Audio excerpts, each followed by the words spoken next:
Cause I don't give a fuck what you say. Yeah, I'ma do shit my way. So you can go kick rocks, I'ma stack bricks up, build what I want to make.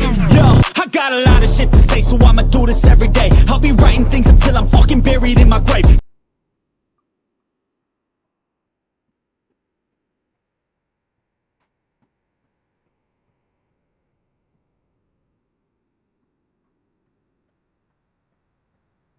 Warm themselves up before we jump on into it, because bright and early this morning, well, lunchtime for those of you on the East Coast, and a different time of day for those of you joining us from outside the United States, all across the world. Guess who is here joining us? El Presidente, Mr. Trump, is out there with a Latino event, and so let's listen in. You can just by the fact you say close. Human trafficking is what the subject is. That's it. Very, very simple. You don't need all of this nonsense that they talk live out of Miami. But the truth is, for some reason, and I can't figure it out, for some reason they want open borders. Nobody's been able to tell me why. I don't think they can tell you why. Well, it's too so many reasons. I'll let the president finish. The election. I'm so glad you brought up. You said 300, but the number's actually 325. I'll give you a number that's really bad too. So the Border Patrol, because they've had it, they've never done this before. They released a list of criminals in our country. Yeah, they really are tremendously good if you let them do the job, like I let them do the job. We have 13,099 exactly. 13 during their term. They tried to say, "Oh, this is over 40 years." No, this is during their 3.5 year that they've been there. 13,099 murderers. These are murderers. These are people that were in prison. Let go. And they're murderers. Some are up for the death penalty, but some killed far more than one person. 13,099, it's the exact number. Every one of them has been released into the United States of America. Then you have the drug lords and the drug dealers.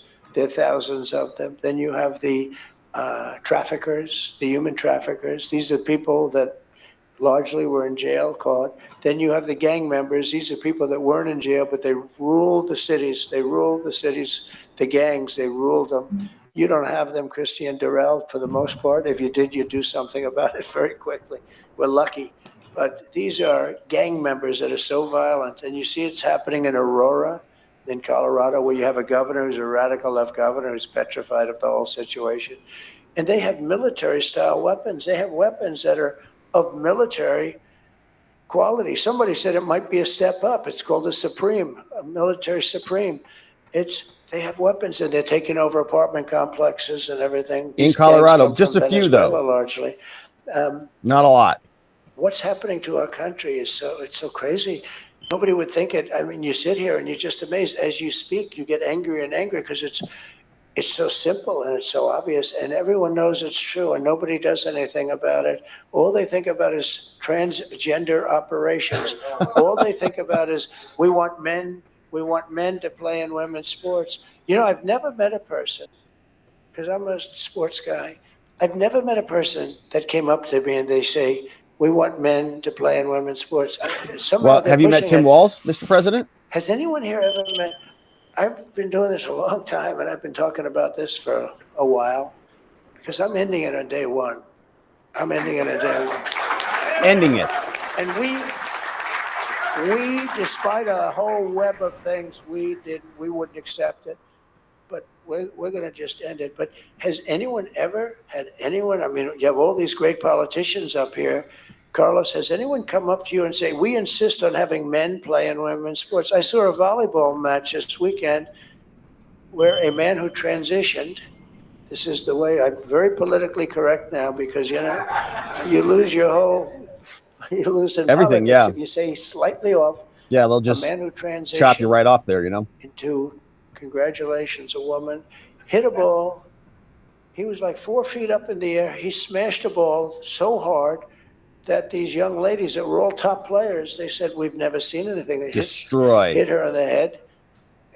Like that scene people with have been Ben very Stiller. badly hurt in that sport and in other sports. Swimming, the records, it's ridiculous. The records are being broken by numbers that nobody's even thought possible. The greatest is weightlifting.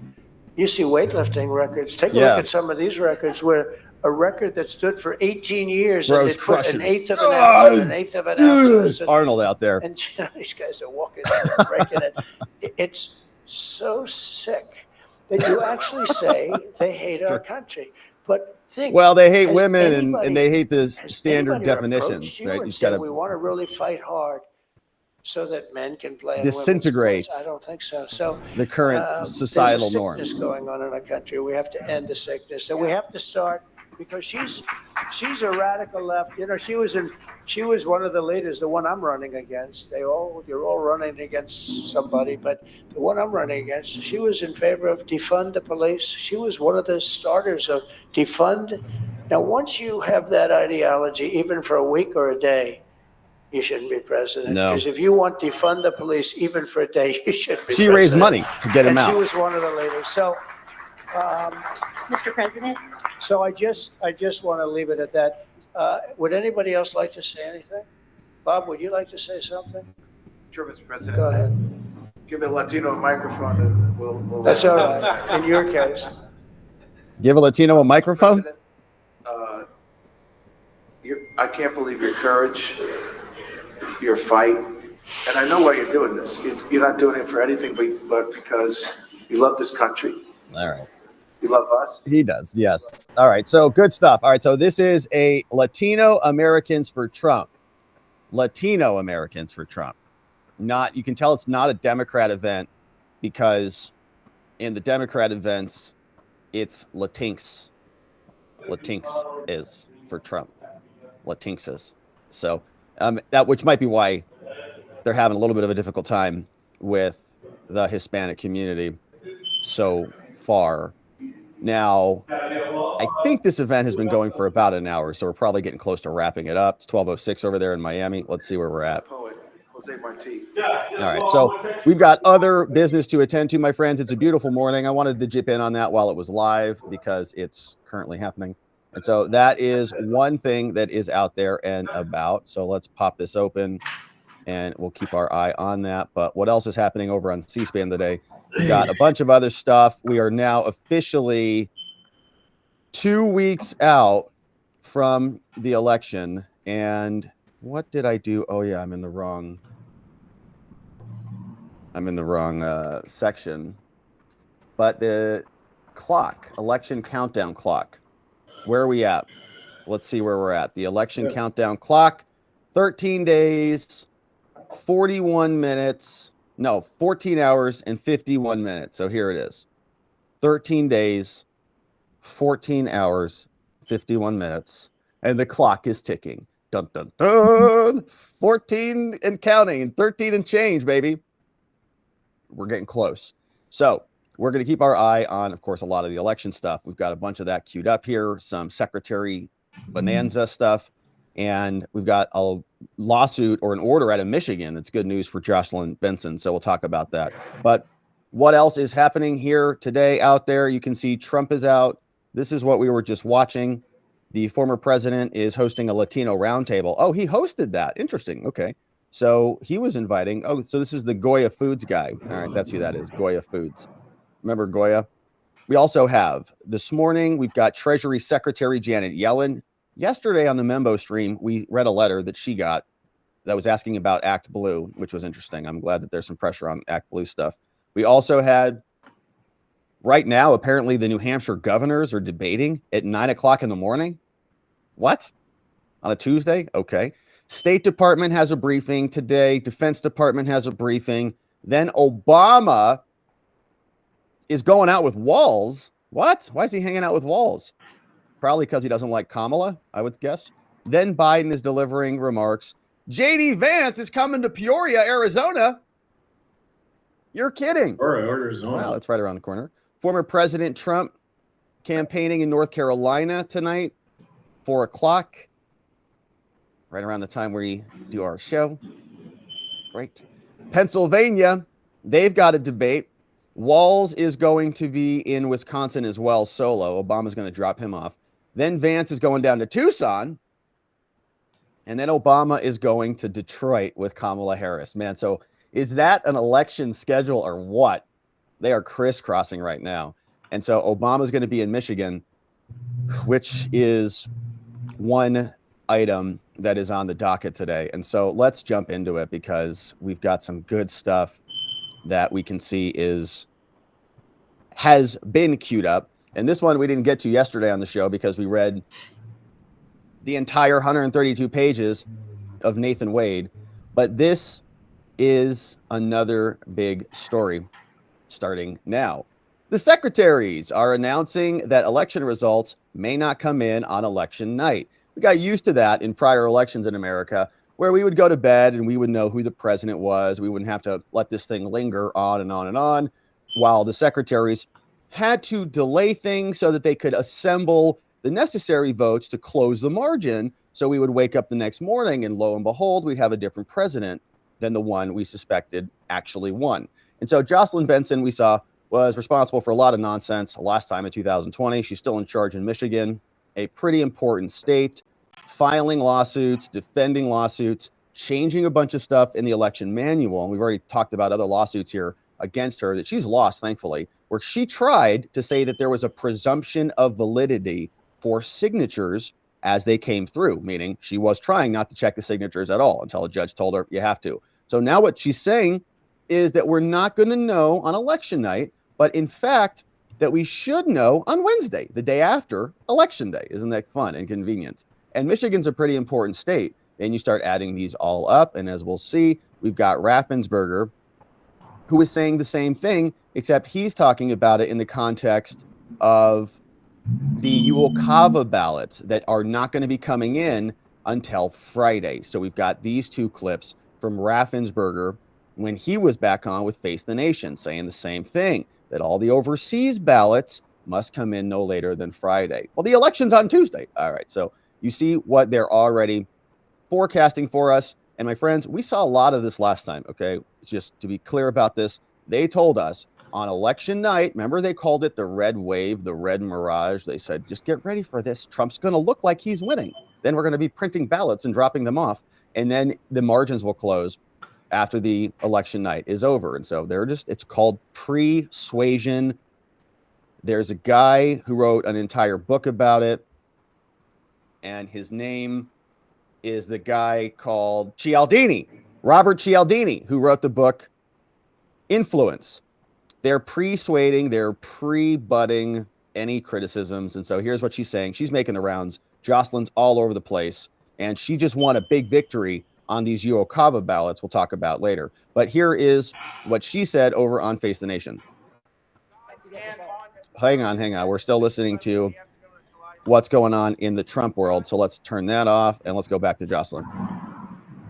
Well, in 2020, we had the results of our highest turnout election in Michigan history within 24 hours of the polls closing. The unofficial results were completed by 8 p.m. on Wednesday. So we're tracking that again this year. We do have more options to process ballots sooner than Election Day. More options to... Did you catch that? What was that? We've got more options to... More options to... what? Rig, probably? We're tracking that again this year. We do have more options to process ballots sooner than Election Day, which is where... Process. Yeah. A lot more options to process the ballots this year. Got it. We were restricted in 2020. So I'm optimistic we could see results even sooner. But I would estimate end of the day on Wednesday as the best guess on how we'll perform. But that said, we will always... What was that gulp? What was that gulp? We're best guess by Wednesday. Gosh. Oh, gosh, I don't trust this woman at all. Prioritize accuracy and security over efficiency, understanding how much people will want those results. We're still going to make sure the process is secure and accurate before we put anything out to the public. But that said, we understand people's energy and excitement, and we'll be working hard to ensure those results are ready as soon as possible. How quickly do you expect to get results? Okay. All right. So that's Jocelyn. Now, we've been following her for a long time. I think she is a dishonest person who is not interested in free and fair elections at all. In my opinion, I think that she is somebody who is a Democratic hack and an operator for their party, just like anybody else is. She just happens to have the title called Secretary of State, but she's no different than AOC or Nancy Pelosi, actually. She's a pretty competent person. So Nancy Pelosi, I think, is probably a good comparison. She just happens to be in a Secretary of State position and feigns that she's apolitical. Obviously, she's not. So we had some reaction to her and to all of this stuff. She posted in response to Elon. Elon was on X saying, hey, Jocelyn, shame on you for blatantly lying to the public. You only plan to remove ineligible voters after this election. Because she said, Elon's spreading misinfo. She said, here are the facts, okay? There aren't more voters than citizens in Michigan, okay? There are 7.2 million active registered voters, and there's 7.9 million, I guess, citizens of voting age in our state. Musk is pushing a misleading number that includes 1.2 million inactive records slated for removal in accordance with the law. And so Elon even asked about this, said, hey, Michigan has more registered voters than eligible citizens. Is that true? And so Community Notes said Michigan had 7.9 million voting age citizens. Yeah, apparently. 7.9 million voting age citizens, according to the U.S. Census Bureau, from Community Notes, and 8.3 million registered voters. Wow. 606,000 inactive voters are set to be removed by 2027. Okay, so I guess Elon's right. State and federal laws require officials to wait 2 federal elections before removal. And so she's like, no, we're just waiting for this.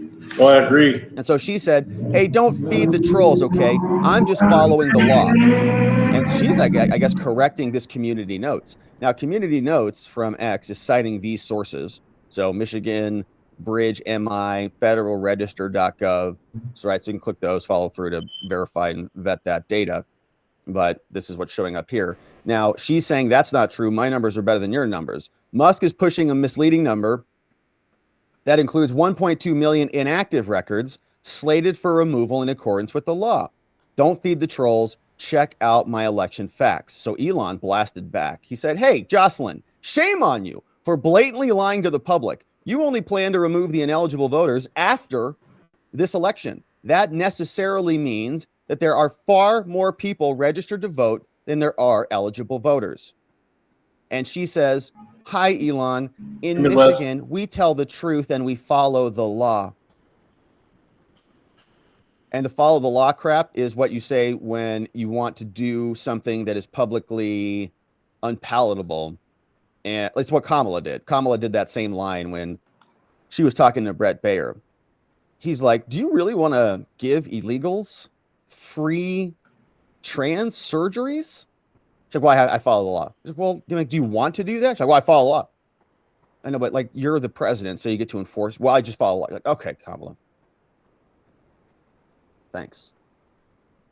I suggest you do the same, says Jocelyn. Or what? Are you going to refer him for criminal prosecution or what, Jocelyn? For everyone else, she leads us over to michigan.gov/election facts. And so then Elon responded to that and said, are you removing ineligible voters before the election? Yes or no? Yes or no? It's very simple. Are you going to remove them before the election? Yes or no? Obviously, the answer is going to be no. And so Jocelyn said, here, thanks for asking, responded to this. Thanks for asking. Doesn't answer. Says, here's an explainer of all we do to ensure that our database is accurate. Says, Michigan, since 2019, the Bureau of Elections has canceled more than 800,000 inactive voter registrations and identified more than 600,000 others slated for cancellation in 2025 and 2027. So the answer is no. There are 600,000 on there that are going to, I guess, get ballots this year. They're going to be canceled. Are they getting ballots? Are they on hold? Let's see. State and federal law qualified. When the election mail is sent, the clerk will send the notice of registration cancellation. If the voter does not respond, yeah, they can still vote, but they are marked inactive. They can still vote, but if they do not vote or contact the clerk's office, then it's canceled. Yeah, it's great. So 600,000 people. She admits it right here in her own stupid post. Yeah, they're still going to get ballots. So why they've identified that they're slated for cancellation. So yeah, they've got, as it stands, right? It sounds like as it stands this election cycle, 19 viewers on Rumble. 600,000 are slated for cancellation. Or 14. And let's go back even to her own numbers on that. So if she told us, if we parse this back a bit, we tell the truth, shame on you, Jocelyn, 7.2 million. Okay, so 7.2 million active registered voters and 7.9 million citizens of voting age. So I guess she's saying then that it's 7. So if we add 600,000 right to that number, 7.2 plus 6 is going to be 7.8, which means her numbers are it's 7.8 according to her own admissions, 7.8 million active registered voters, but there's 7.9 million citizens of voting age. That means that in Michigan, they have nearly 100% voter registration, which is pretty incredible. About 100,000 people are not registered to vote. Everyone else is, which is pretty incredible. So obviously that number is ridiculous. Now, if you add in those other 800,000 plus the 600,000, then you're going to get to those 1.2 million or around that. And she says 800,000 of those were already canceled. But no, 606,000 inactive voters there. 7.9 million. So I think she's wrong. I think there's some funny business happening with the numbers. And that tells you right there, right? 7.9 million according to U.S. Census Bureau, but she said 8.3 million. So if you deduct the 1.2 million from the 8.3, then you get back to the 7.9. All right, a lot of numbers. All right, but that's the battle back and forth. And so Elon is calling her out, and she's saying, we have the most amazing list, and I'm just following the law. Now, if you have a problem with this, if you're there in one of the counties in Michigan and you're certifying it, we remember this bizarre clip from Jocelyn where she had the Disneyland, It's a Small World, After All music in the background as she's threatening to come essentially to your home if you're a Michigan certifier and you dare to refuse to certify the election. If someone were to violate the law and not certify the election at the local level, we will come for you. Whoa! So any local certifier thinking of skirting the law and not certifying the vote, don't even think about it, because we'll get we're going to come for you and your family, and the rest will be history. So certify it or else. And remember, they're not really even certifiers in some states. In Georgia, they don't certify anything. In fact, the election in Georgia has already been certified, literally. Practically. They haven't signed the certification paperwork, but they have to, right? There's like no option to do it. So all the certifiers who were there to make sure the election is conducted appropriately, the judge, McBurney, already came out and said, no, don't even worry about it. You have no choice but to certify it. So if somebody comes to them and says, I have 100% proof of fraud, they say, that's great. Certified. Like literally, right? Certified. Here you go. Because it's mandatory under the law in Georgia, which means there's no certification that happens whatsoever. Same thing here. If you don't certify, you're under threat of prosecution, apparently. The Secretary of State, Jocelyn, will refer you for criminal charges. And I don't doubt that she'll do it. Now, she was also out, she's making the rounds, also out with CNN and saying that 1 million absentee ballots have been cast already in Michigan. Here's what she said. Nice to have you here with us. There was a lot going on the Twitter or X, as it's now known, between you and Elon Musk over the weekend. So I just want to tell the folks at home, this is going to take me a minute, but I think it's important that we lay all of this out for our viewers. So you were firing back at him after he questioned the integrity of your voter rolls and said that there were more voters than citizens in the state. You posted, let's be clear, Elon Musk is spreading dangerous disinformation. Then you went on to break down the numbers, showing that he's pushing this misleading number, which includes 1.2 million inactive records slated for removal in accordance with the law, ending with don't feed the trolls. Musk then fired back, writing, shame on you, blatantly lying to the public. saying you only plan to remove those ineligible voters after the elections. And that's why he says there are far more people registered to vote than there are eligible voters. We can't forget, of course, that Elon Musk now owns X with some 200 million followers. The fact that all of this is playing out and that he is continuing to push this disinformation, how concerning it's not disinformation. He just cited it. And her own numbers are showing that she's keeping them on the rolls. And the part that is problematic is that they're allegedly ineligible, which is why she's removing them for whatever reason. Let's see what she says. Is that to you ahead of the election? It's very concerning, in part because, this is a significant platform. And gosh, I wish that folks with such large platforms such as his would use it to spread accurate information about our election. This lady's on CNN lying, right? In my opinion, she's lying through her teeth right now. About her position that she's doing a good job. So she's responding with information on CNN. CNN is calling what he said disinformation. He and community sources cited to their sources, which are federal data.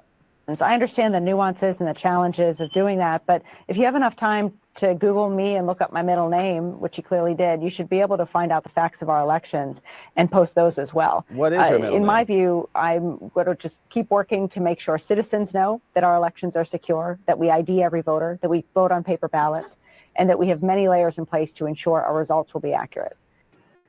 Jocelyn Benson. What is her middle name?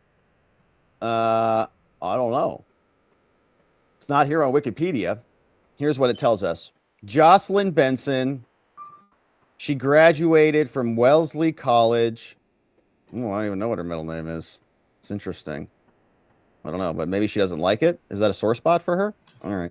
Well, here is Brad Raffensperger. Okay, he's doing the same thing. So the UOCAVA ballots, the overseas ballots, which are absolutely going to be exploited this cycle. We'll cover that in a different segment. He is saying the same thing. Oh, no. And remember, Georgia was a small margin. It was like, 10,000 votes, 11,000 votes, I believe it was, in 2020. So election night happens. We get all the results in. Then they print in the ballots, ship them in from overseas, close the gap, and declare victory in the state. Here's Brad, same guy who's got an interesting and problematic history with the president. Doesn't like him, as far as we can tell, telling us how this is going to go. As I understand it, nearly all votes cast in this upcoming election will be recorded on paper. Last night, absolutely, 100% will be. And okay. It's actually security paper with the state seal on it. Okay, important point to establish, because yesterday President Trump said something that implies that because it can take time to tabulate votes, there might be something nefarious here. Take a listen. We spend all this money on machines, and then they announce, we expect to have the results like 7 days after the election. Yeah. If you had paper ballots, you get them at 10 o'clock. France went to paper because what we did didn't work. He's pointing to a lack of paper ballots as a problem here. Is he accurately describing what's happening, and how long will it take to tabulate votes? In Georgia, 100% of all the votes cast will be on a paper ballot. Yeah, but you don't count them that way, because you just had the judge overturn the state election board. They passed a rule to actually hand count the ballots, and actually not to even count the votes on the ballots, but to just literally count the ballots. So in other words, if you have a polling location, 1,500 people go in to vote, they get their ballots, they scan them in the machines. The machine says 1,501 people voted. You say, great, pull them out. You count the ballots, the number of the ballots. You say, 1,500. 1499, I agree, 1,500, 1,501. Yeah, that's it. It matches. Great. The number of total ballots that are here matches the number of ballots that came in on the machine.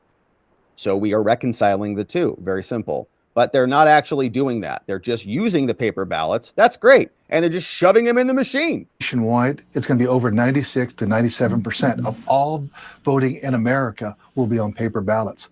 But we also just put into law this year with SB 189 that all early votes and all early accepted ballots, they all will have to have their results reported by 8 p.m. That's 70, maybe even 75% of all the vote totals will be reported no later than 8 p.m. on election night. Great. Well, won't take 7 days to tabulate votes, as he said? Absolutely not. What we will be waiting for is the overseas ballots that come in no later than Friday.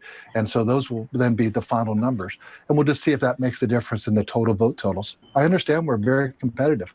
And that's why we've done everything since day one to make sure we have fast, accurate, and secure elections for all my voters here in Georgia.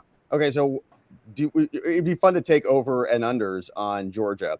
Do we think that they'll have final total results within 7 days of the election or after 7 days of the election? So if the UOCAVA ballots have to come in on Friday, well, then they've got until Tuesday to count those and to deliver a result, right? That's it. So we should have a result, what, by Friday? Or are they waiting till close of business Friday? Are they going to be counting ballots on Saturdays and Sundays? Or are they going to go on a cruise with Fannie Willis? Don't know. But as we see, there is some squirrely language in there. Oh, no, we'll have 75, 80% done. Well, is Trump right? Like it's going to take 7 days to get the final number? No, definitely not. Definitely not going to take 7 days because our deadline's on Friday. Okay, well, that's like 3 days after the election. Okay, well, you're going to have that's the deadline to have them in. You're going to have them counted by then? Didn't really answer that. Was there a follow-up from Margaret Brennan? No.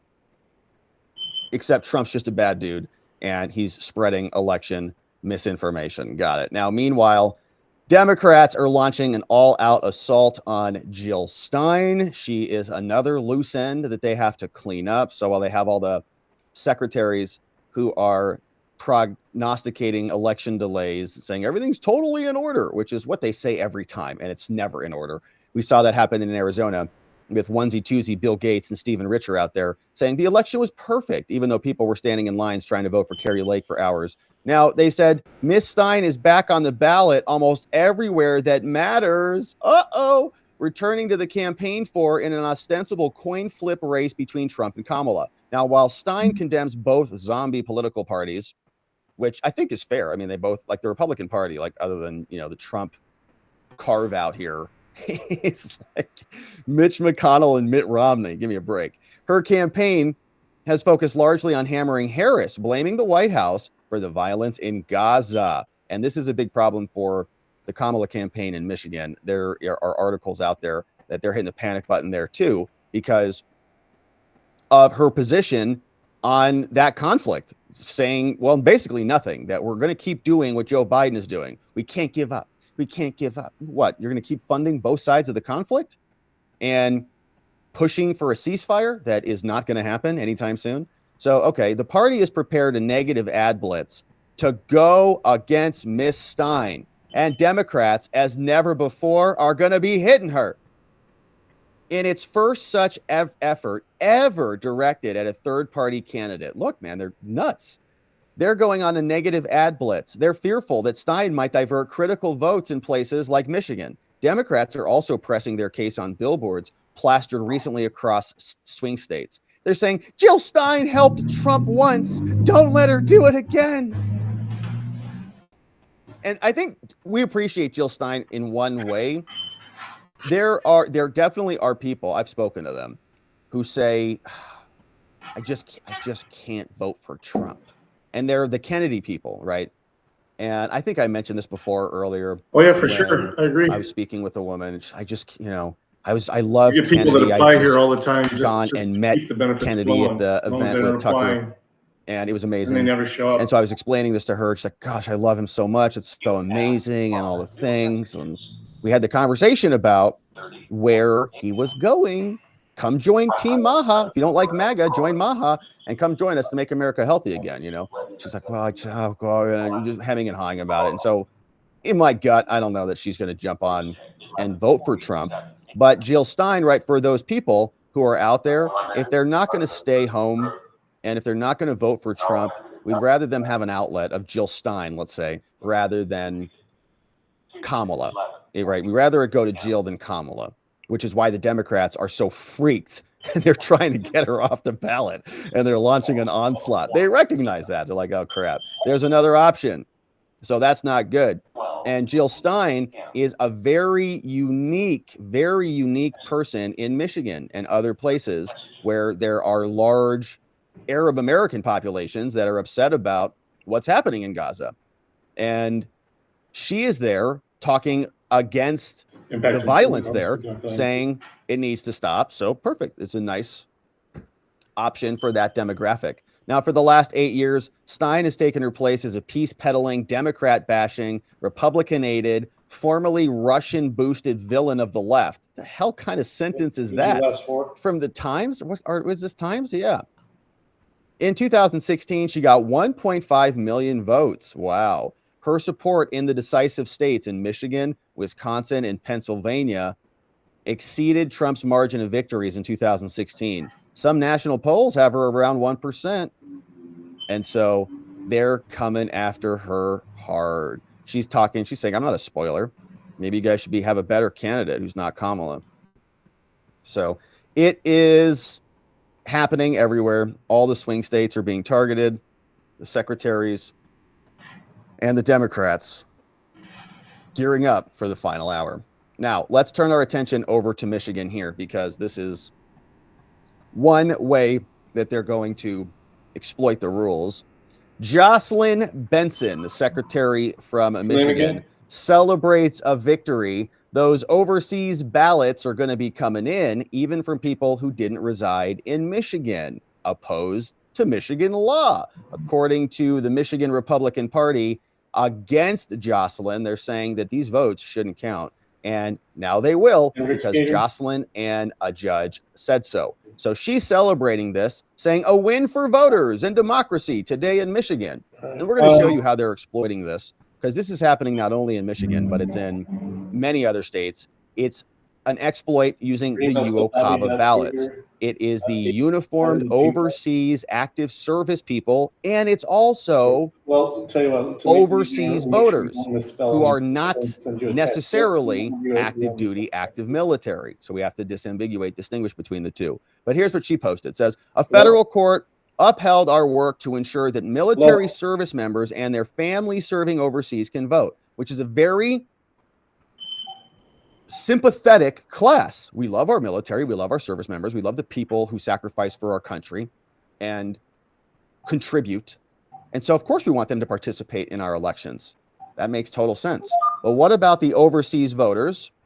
And what about the overseas voters, more specifically, who aren't actually voters, who are dependents or relatives to these overseas voters, who then want to register through the overseas voter in order to get permission to vote? They're now going to have that ability.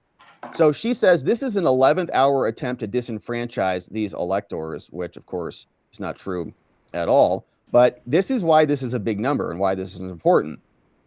From usafacts.org, question is asked, how many immigrants are in Michigan? Well, it's a pretty big number. About 7.3% of the population, roughly 3 in 40 residents in Michigan, are immigrants, okay? 738,000 people. So immigrants who are defined by this study as foreign-born residents, which includes people who became U.S. citizens, so foreign-born residents and maybe U.S. citizens, are authorized to come to work to the U.S. for work, or are undocumented residents. So big group, right? Undocumented, authorized to come to work in the U.S. And there's a certain bucket of these people who are citizens, who are overseas, and who are eligible to vote. So how many? I don't know.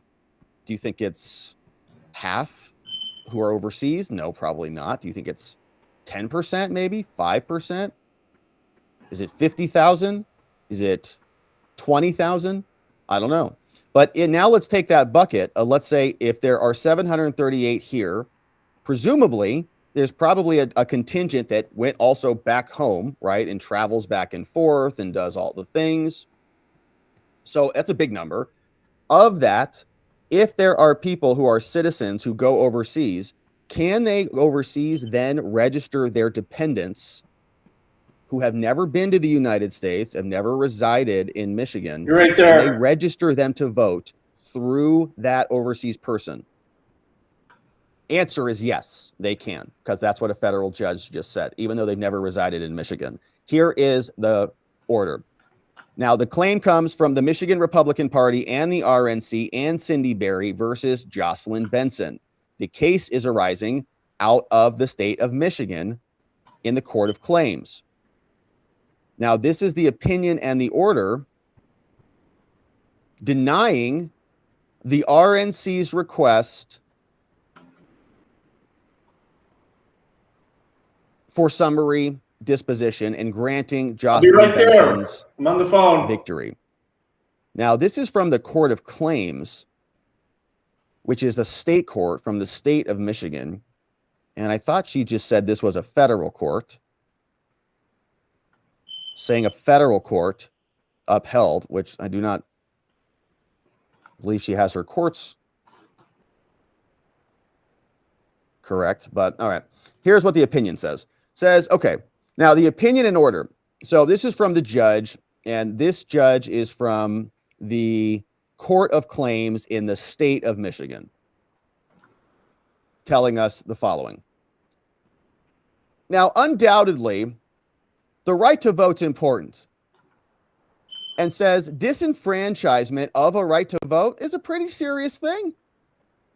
Writes, at any given time, tens of thousands of United States citizens, including Michigan residents, live abroad, serving our country in the armed forces and the diplomatic corps. Others live abroad for civilian purposes. And so I want to pay close attention to this. Every time you hear the Democrats talk about Uokava, the framing, the positioning, which are very important concepts in the law and in persuasion and in politics, they position and they frame this as though this is enfranchising our armed men and women. We're not asking them to do that. They already do that. We're not challenging that. Okay, that's not why we're here. We are asking about this second bucket, which they never reference. Others living abroad for civilian purposes, whatever those purposes are. Sometimes spouses and dependents accompany these overseas United States citizens, sacrificing for the good of their families. Yeah. And sometimes the spouses and these dependents leave the United States before registering to vote, or are born and raised overseas, reaching the age of suffrage without ever residing in this state or country. I agree, Taptios. Okay, so they're foreigners I work who at never least lived two in the jobs, United States, sometimes three. and they're connected to somebody via birth overseas, or they're through marriage, or they're a dependent, right? So this is a broad category. There's many different permutations of who these people could be. The judge says Congress protects the rights of these citizens to vote, and so does Michigan. So at 4:09 on the 28th day before this election, the Republicans sought a declaration invalidating instructions that were issued by Jocelyn, right? So this is what happens all the time. Designed Jocelyn and the director of elections, they wrote instructions. So in their election manual, they changed the manuals, not the law, designed to allow the spouses and the dependents to register and cast their votes. So you're married to someone, or you're a kid or somebody, you're allowed. You can register and cast their votes. Now, are they checking their citizenship? I don't have any idea. Like, they should be citizens, obviously, but let's see. So what they say is Latches. So this is this judge, Latches. Now, he is going to get to the merits on this, but he says Latches bars this 11th hour attempt to disenfranchise these voters. And Latches, again, is the concept that you caused the delay and you caused the harm. And so we're not going to allow you to bring a complaint or a claim because it's going to disadvantage the opposing party at the last minute. Like, you brought it too late, and we're not going to allow you to get a remedy. So you can't bring it. Furthermore, the challenged language, so what Jocelyn changed in the manual, is lawful anyways under the law, and so she can succeed. So these votes will count. Let's zoom in. Now, at stake in this case is the right of the spouses and the dependents of absent uniform service and overseas voters, so the military and overseas, to register to vote and to cast absent voter ballots in Michigan.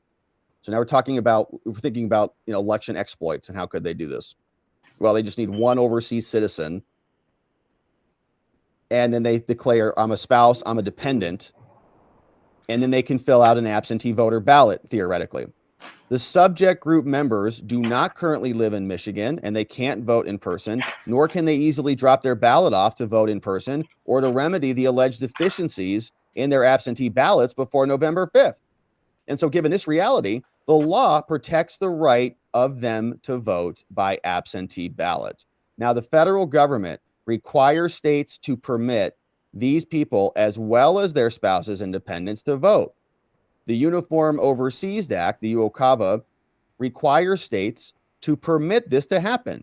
The federal act defines these people as the following: a spouse or dependent of a member referred to in one of these subsections who is absent from the state, but who's otherwise qualified to vote. And look, this is very specific. So absent uniformed service voter means the following.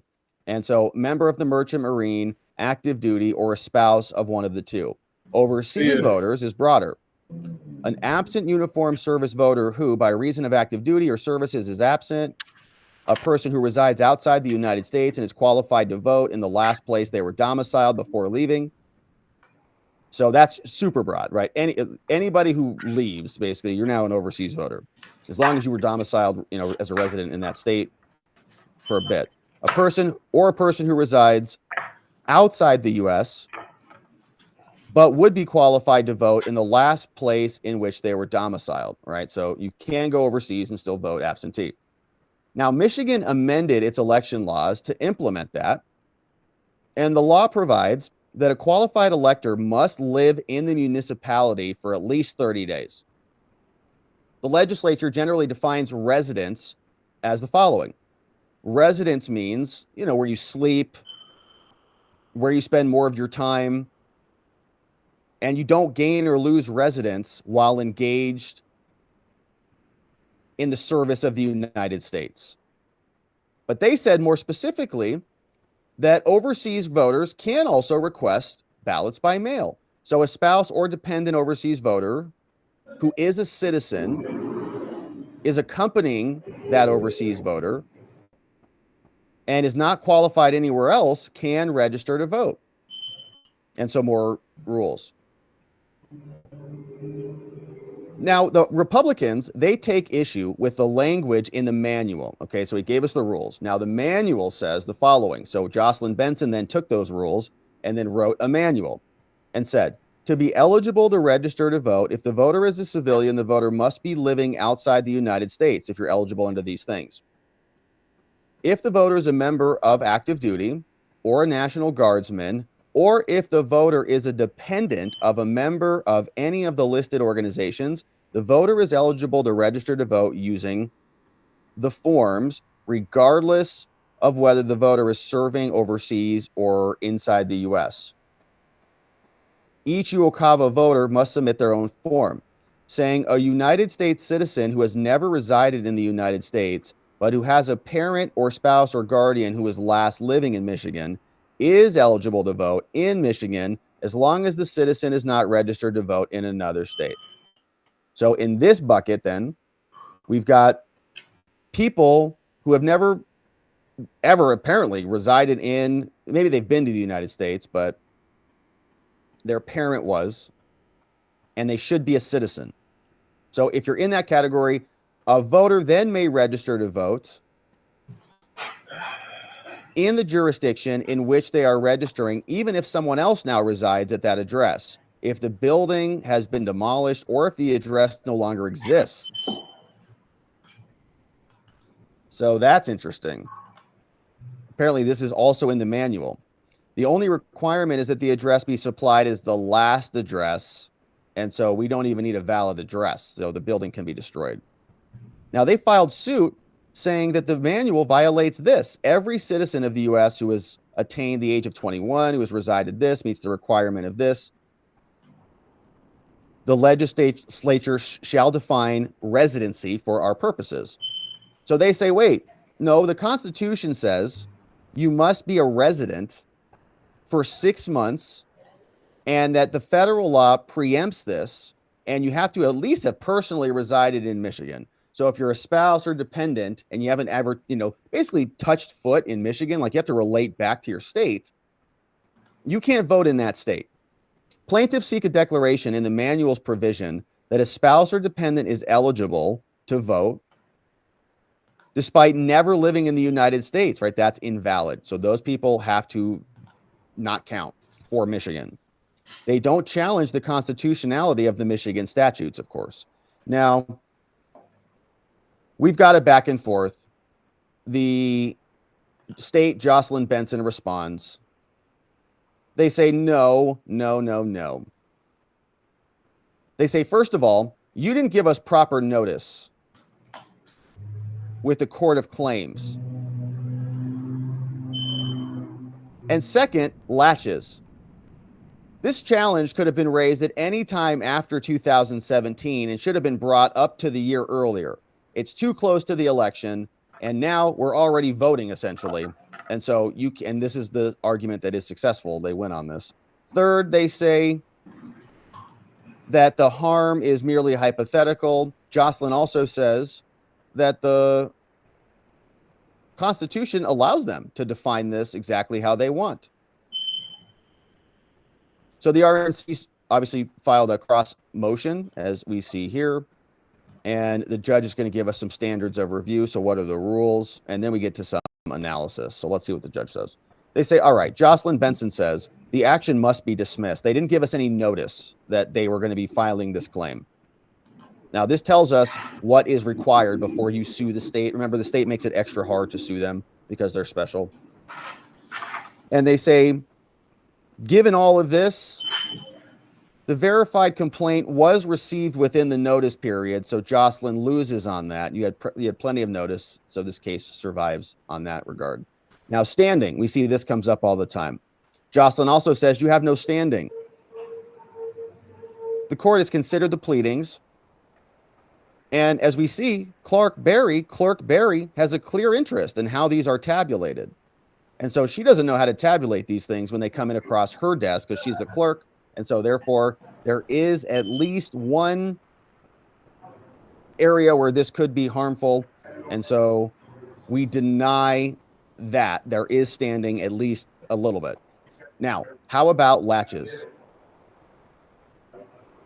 The concept being that it is used to stop a party that caused an improper delay in asserting the right. You waited too long, and so you lose. There certainly was delay here. They filed their action at the end of October. Now, while this was 28 days before the election, the court only had 27 days to review this and didn't serve them until 25 days. And they filed their complaint after the final day of the absentee voters went out. Ballots went out. It says, first and foremost, the judge says, Michigan electors have already begun casting their absentee voter ballots. In fact, 31% of those have already come in.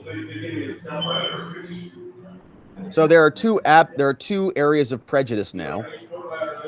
How are the government officials supposed to remedy this and cull the bad ballots from the good ballots? And now the Republicans say, well, we just want to challenge the manual. That's it. Just revise the manual. It's undisputed that the effect is that individuals who have registered to vote in Michigan have already cast their ballots and they're going to be rendered ineligible. And so this would be a purge of an entire group of people, says the government. And we're not allowed to do that, okay? The U.S. law says we can't do that. We're too close to an election. And so if we're going to systematically eliminate these problematic ballots, now's not the time to do it. It would be extremely difficult or impossible for them to design and carry this out. The Secretary of State, Jocelyn, is the chief election officer, and she's got control over this. And so she's responsible for various tasks like this. She's got no process in place to distinguish these from other votes. Now, they're busy with a bunch of other stuff in the final days leading up to this election. And so to require them to create an entirely new process, wow, that's a lot of prejudice. So with so little time left, the general election right around the corner, and extreme prejudice, leaving a heavy burden on the government, this request is barred by latches. And so Jocelyn Benson wins. Now, although the court dismisses this case, let me address it on the merits because I know this will come back. He says, as an executive agency, the secretary has the authority to do what she did. These interpretations are not binding, and the manual falls into this category. It doesn't have the effect of the law, but rather it interprets the statutes. and the interpretation just must be within the scope of the law. So as long as she's not like clearly violating the law, she can do it. The focus on the Constitution and the residency requirement for 6 months, by the way, that's already been overturned in the Supreme Court case. They said you can't have 6-month residency requirements because it penalizes new voters, which is true. But the point here is not exactly that. It's not about necessarily the length of the residency requirement. It's about a residency requirement. So they say no. So this judge, it's a little sneaky. He says, well, no, the Supreme Court said you can't have 6-month residency requirements because it's too long. Like then you'll have people that move into your state and there's like a 6-month hiatus status where they can't vote anywhere. So that is depriving them of their right to vote, which I understand and I can relate to that. But you still have to have residency at least sometime, right? Like at some point. Like if you're there, if you move there even for 1 minute, okay, you can register to vote and vote. But at least you're there. So he's getting rid of it by saying, well, the Supreme Court already eliminated durational requirements, but we're not really talking about durational requirements. It's just a single touchback. Moreover, this provision must be read in light of the mandate that the legislature has the power to define some of these things. The challenge manual language does not quote the statute verbatim, but it doesn't intend to. And so she's allowed to do what she wants. In fact, the legislature made a policy choice to allow a small pool of individuals to accompany their family members abroad to qualify as residents, even if they've never lived here as a resident, and they're only doing it through their spouse, parent, or look, someone serving a parental role. See that? Someone serving a parental role. So how many people can you register over there? Hey, you want to be my kid for this month? Awesome. How about you? How about you? How about you? The manual explains to local election officials that applications and absentee ballots from these spouses and dependents are to be tabulated even though they never lived in Michigan. Rather, the subject group is to be treated as the same resident for voting purposes. And the manual is close enough within coloring within the lines. And so, of course, Jocelyn Benson wins. And so the manual says that a citizen who has never resided in the States but has a guardian spouse or who was last domiciled in Michigan is eligible to vote in Michigan as long as the citizen is not registered or voted in another state. Now, the other thing that is not talked about here is they are registered to vote, and they keep saying this word citizen, citizen, citizen, citizen, citizen, citizen, citizen. But no one's checking. And if they fill out a social security number with just a number in there, they put 7245, 8719, whatever the numbers are, which is not my social, I think. They're not checking it in various locations. They say the Constitution granted the authority to the legislature to define residency. Even if plaintiff's challenge was meritorious, the court would deny relief under laches because you brought it too late. And so therefore, Jocelyn's motion is granted and the complaint is dismissed with prejudice. Jocelyn Benson wins. Signed by Seema G. Patel, judge from the Court of Claims there in the state of Michigan. And so that bucket of votes will count. Now, how big is that bucket of votes? How consequential is that bucket of votes? Bucket of votes, who knows? Time will tell. We'll keep our eye on it. But another secretary in another state, the person who's in charge of keeping the score, is fighting very hard and is very happy about the fact that other people who've never even been to Michigan or resided in Michigan can now just declare, we've got some connection to the state, fill out a form, and she's going to check it, allegedly. We'll keep our eye on it. The election is right around the corner. All right, my friends, let's see who is here and joining us. It's a beautiful morning. It's a beautiful Taco Tuesday. I see Tanya's joining us in the house. Celebrating Taco Tuesday. What's up, Tanya? Hey, Carrie B's clipping for us. It's a beautiful morning, my friends. How is everybody doing? I know the thumbnail was a lot of Jocelyn Benson. I know, it was a lot. All right, let's see who's here. It's Tanya Karras. What's up, Tanya? Wishing everybody the happiest of Taco Tuesdays. And guess what today is? You're not even going to believe it. Tacos. It's taco, burrito, rice, beans, all the fixins today. Incredible. That sounds like a real authentic Taco Tuesday. Sometimes we have like meatloaf and, you know, chicken kebabs and stuff like that. It's amazing. Taco has a delicious palate. And so thank you, Tanya, for the lovely dono. Happy Tuesday to you. Hopefully, my friends, you're enjoying some delicious tacos out there. Good to see you, Tanya. Hey, Voice of the People says, for those that have listened to Off-Label podcast, I've made the claim that Dems would try to flip Texas any way they can. We show evidence tonight. It's almost too easy to be right now. From Voice of the People. Check it out. Off-Label podcast. Sounds like it's going to be a great stream. Have a good one there, Voice.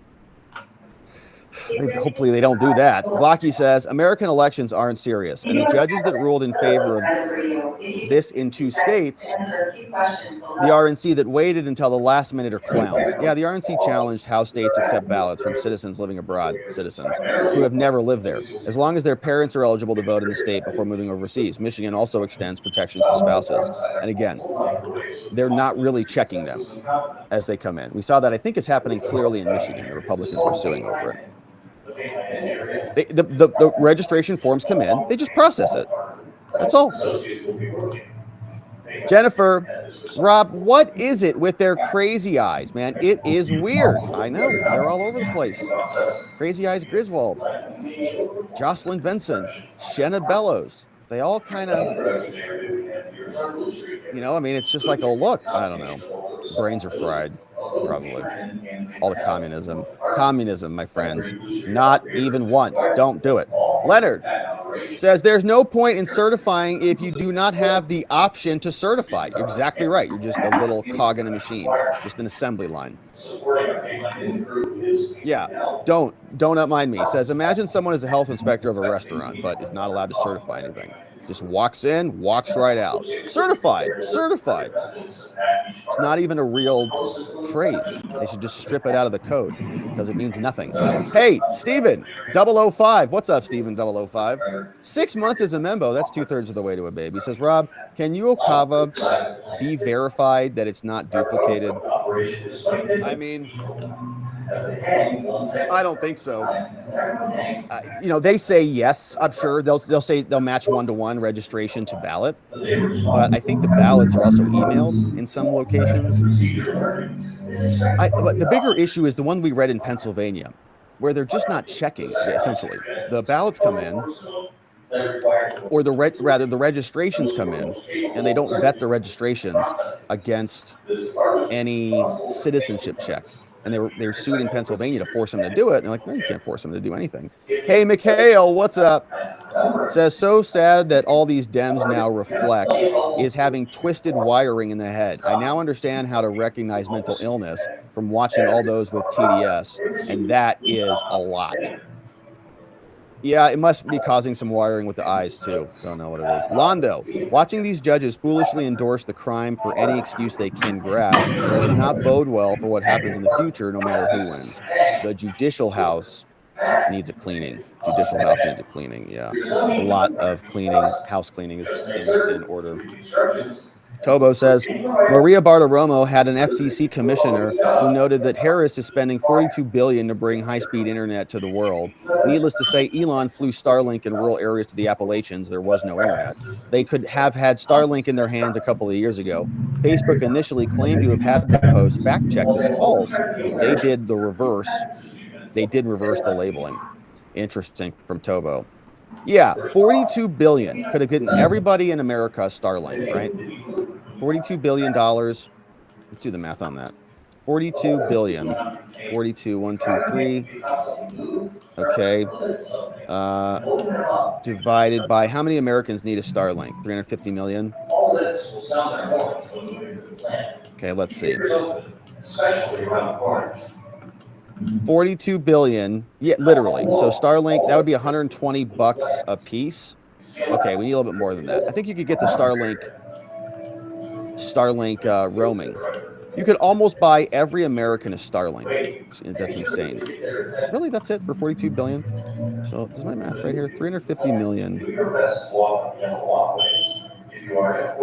So what do you need? You need probably about, I think they're about like 650 to get like the good one. So what do you need? You need to get everybody a Starlink. 227 billion. To get every American a Starlink. Obviously, not every American needs one, but you could do that for about the cost of 2 Ukraines, I guess. Every American could have a Starlink. Not that we'd all need it. I don't think that would be a good investment. I'd rather spend that money on, nuclear power plants, to be honest. Interesting point. Hey, Bonnie says, Rob, this whole dual citizenship is a rabbit hole I hadn't thought about. As many as 300,000 American Israelis are eligible to vote in the election, according to some estimates, and many are registered in key swing states, such as Florida and Pennsylvania, meaning their votes could make a difference in the outcome of the election. So, questions. So if someone has dual citizenship but no home in the U.S., which state do they vote in? Get the state. Well, according to Michigan, if their adult parent resided in Michigan at some point, all the kids could vote in Michigan. What about their adult children? Yeah, I think so. Everybody, bring them in. Yeah. According to France News in Tel Aviv, Republican campaigners have been out in force in recent days, putting up billboards and posters in support of Trump. But Democrats are also mobilizing to win over American Israeli voters, including arranging discounts for courier services for those voting by mail. See? Wow. Because I don't think a person can serve two masters. Dual citizenship shouldn't be allowed, but also once a U.S. citizen, make it easier for them to be a citizen again. Yeah, I don't like the idea of dual citizenship either, especially in Congress. I don't like that at all. And my understanding is I don't think it's official who in Congress are dual citizens, but yeah, I got a real problem with that. But I agree with this, and I certainly don't think that we should be having people who have no interest in America voting in America. If you don't live here, you don't reside here, you've never been here, what are you doing in our election? Voting through your parent. And then if you're registering to vote, are we checking that you're actually a citizen? I also would like to know that, because in Pennsylvania, allegedly, we're not. Hey, Tyler, what's up? Says, might be a hot take, but I'm also a vet who's voted absentee before. I don't think you should be able to vote unless you live here or are in the military. Yeah, I mean, if they're going to be exploiting this overseas stuff, so first of all, I want to be clear. I think the military absolutely should, right? Because they don't have any other option. Like, they're deployed actively on behalf of orders of the government. So that is obviously clear. Now they've snuck in this overseas stuff, but I'm largely with you on that. Like, if you're overseas, it should be a lot stricter than you get to bring in everybody you've ever met over there and just declare their dependents or spouses and all of those things. Like, our election should be for Americans and for American citizens who are residing in America, including like the expats and all that. Like, if you've kind of let go of America and you're living somewhere else, well, then that's your decision. But now you're subject to that government. So unless you're a citizen there, it should be for the people residing here and not exploited by foreigners. Golly. All right. Thank you, Tyler. Yeah. Certainly, I'm in favor of, we also want to enable people to travel. Like, we don't want everybody to race home during the election. So, like, let's say, you're an executive and you're now building a company and you're interfacing over with South Korea or something like that. Like, I also understand, okay, we want those people to continue to participate. They're over there. Should they be required to fly home and cast a ballot or something like that? I don't think so. I think that's probably a little bit much. But yeah, simultaneously, be found on the internet eventually. Yeah. Jeremy, subscribed last night. Shout out. Thank you. Just wanted to say I'm a Leo in New York City. I'm open to talk to you guys about any law enforcement topics in the future. Well, there's a pretty big case going on in New York right now that's going through jury selection. and she had some heavy D's. Yeah, she was. She also did not spend any money on bras. Not that there's.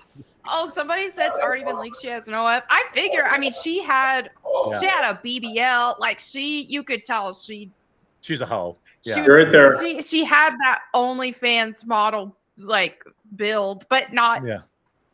But yeah, the surgery kind. Yeah. Cooking in front of Melanie. Are you sure you're not holding it? Yeah, she viciously tapes down her G. Yeah, size that's fake it. breasts. I'm wearing a binder. Yeah. They're actually like, yeah. Yeah. She tucks them in her belt. That's Yeah. it. Yeah.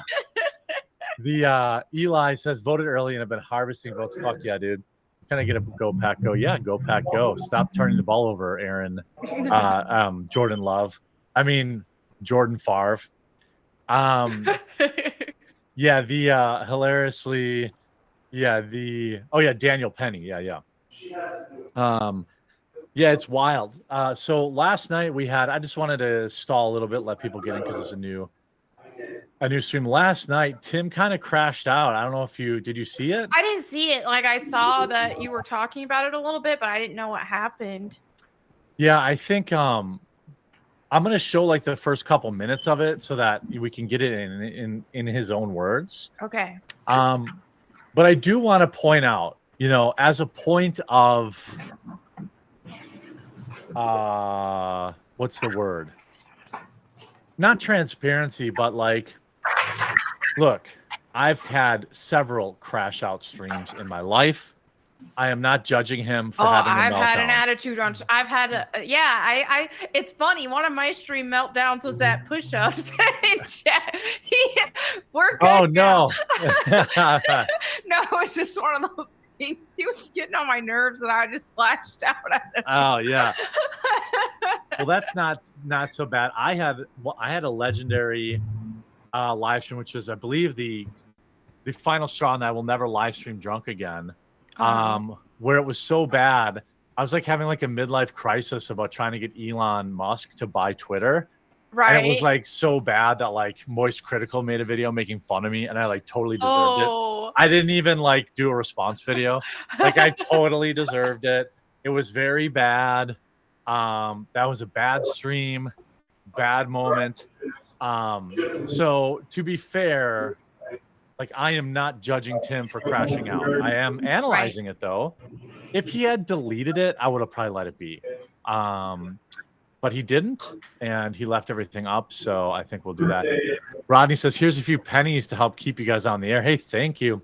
Yay. 100 push-ups on stream for 100 new members, easy. Melanie could do probably 200 or 300. There we go. Yeah. Oh, me? Oh, okay. You didn't say who. Yeah, by the way, I do want to shout out a couple of new members. Enigmatic Ronan joined as a member. Frogs Army joined. Over the Moon 1 joined. Kryptonian Kid. Gene. King Dingus. Papa Wheelie, I hope that's an American Dad reference. And Bud Volkert and Sans Raider joined since last night. And Rob BD also joined. All right. Just like right now. In fact, I need to update the list. Obviously, today's goal, I'm getting away from we need to have like a big, huge number in the goal. I'm just going to try to get 15 today. Oh, we can do that. Yeah, right now we're at, I think 3 out of, well, we need 15 more, 3 out of 17. 15 to 20 a day adds up really quick. I think when you say the goal is 200, people are like, it's too demoralizing. Right. I agree. So Melanie Mad is really scary. Oh, that's some push-ups. Push-ups knows. Yeah, I'd probably just give her a wide berth. Like, that's not... I'm not messing with her. I bet you those fists are like little knives too. Like yeah. So last night again. So, that's not nice. Compare Jeremy with Ricada. Jeremy is a degenerate. Yeah, no. I mean, I had dabbled in some degenerate behavior by being drunk on stream. Papa Wheelie. Yeah, there you are. Is that an American Dad reference? I hope it is. That's a classic episode. In fact, that's a reference from the American Dad Wheels in the Leg Man episode. I'm a big American Dad fan. I think it's the best animated cartoon on the air. It's just so I good. like the Hank Hill one. King of the Hill. King of the Hill. Yeah. Oh wait, Crunk says $20 says Melanie can't do one. What? How about you join as a member if she can do one? All right. Okay. Yeah. Okay. What about a wall push-up? Or is that not fair? I only do wall push-up. Is that where you put your legs up on the wall? No, you sicko. You What? You get No, like this way, and then you go you put your feet like an inch from the wall, and then you just push up. It's that's what I do because I'm super fat and I don't want to and he says, for us new Timcast nomads, can you tell us about you and Melanie? I'm sure we can do that. Maybe let's do that after we go over the Tim stuff, and then when I start really shilling memberships hard. Because when the stream started last night, I thought he was just kind of clickbaiting for members, which he has on multiple occasions said he has at least 50,000 members paying $10 a month. Papa Wheelie, where's Legman? No, Wheels and the Legman both joined last night. I'm trying to see if I can get Papa Wheelie to confirm that it is a reference to American Dad. I feel like we should start an American Dad fan club in the members Discord. There's so many deep references on that show.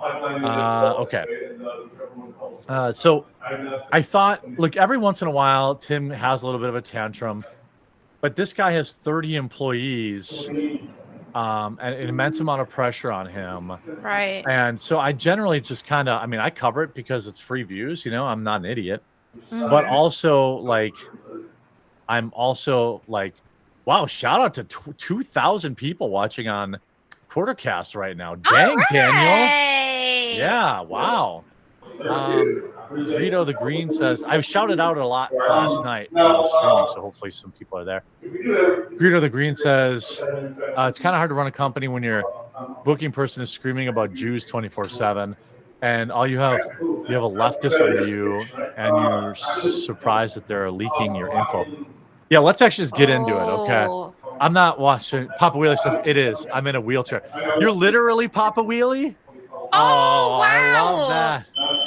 Yeah, I love that. Grape Jelly, how's your chili? Yes. Grape Jelly's wife delivered me some delicious chili yesterday. I didn't have it because I already had plans of cooking a steak, so I'm going to have it tonight for dinner. I'm going to have it with my steak. Very good. Yeah, shout out Jess, wonderful woman. And to Adam, who voted today and brought his kids with him to vote. So double shout out. All right.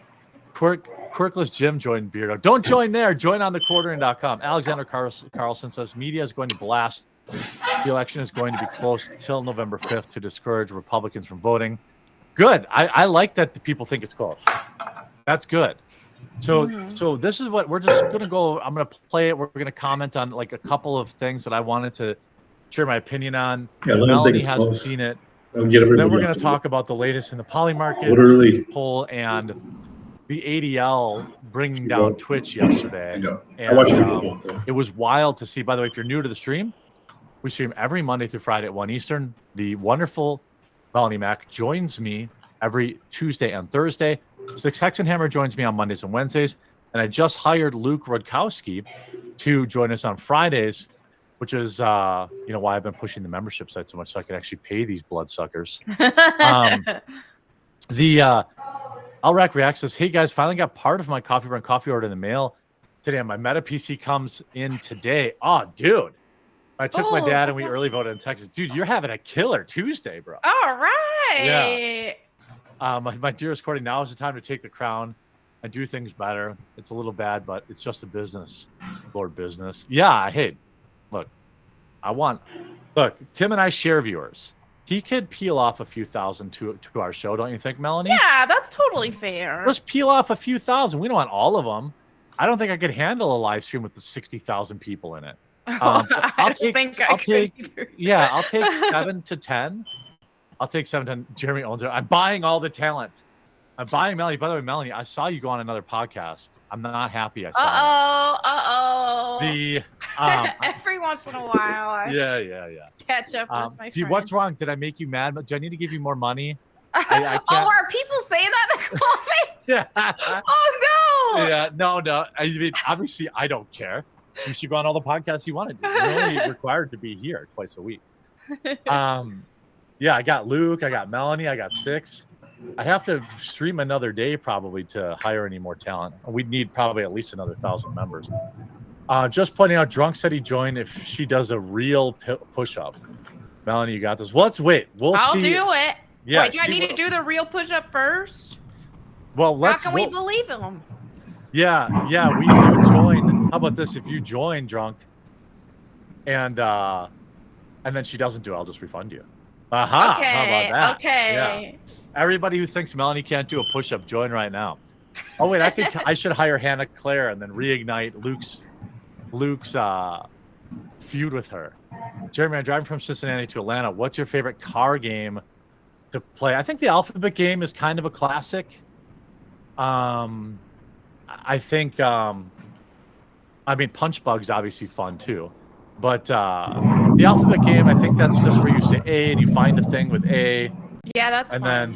then that's fun, and it you know, it can get pretty like sure A, B, C, and D are pretty easy, but once you get to X or like you know, some of the other stuff, it gets pretty hard. Coffee Run Coffee Maple Cream is very damn good, dude. All of our fall flavors are perfect this year for sure. Thanks, Tapadios. Thanks for all right, let's wrapping start it the up. video. This happened last night.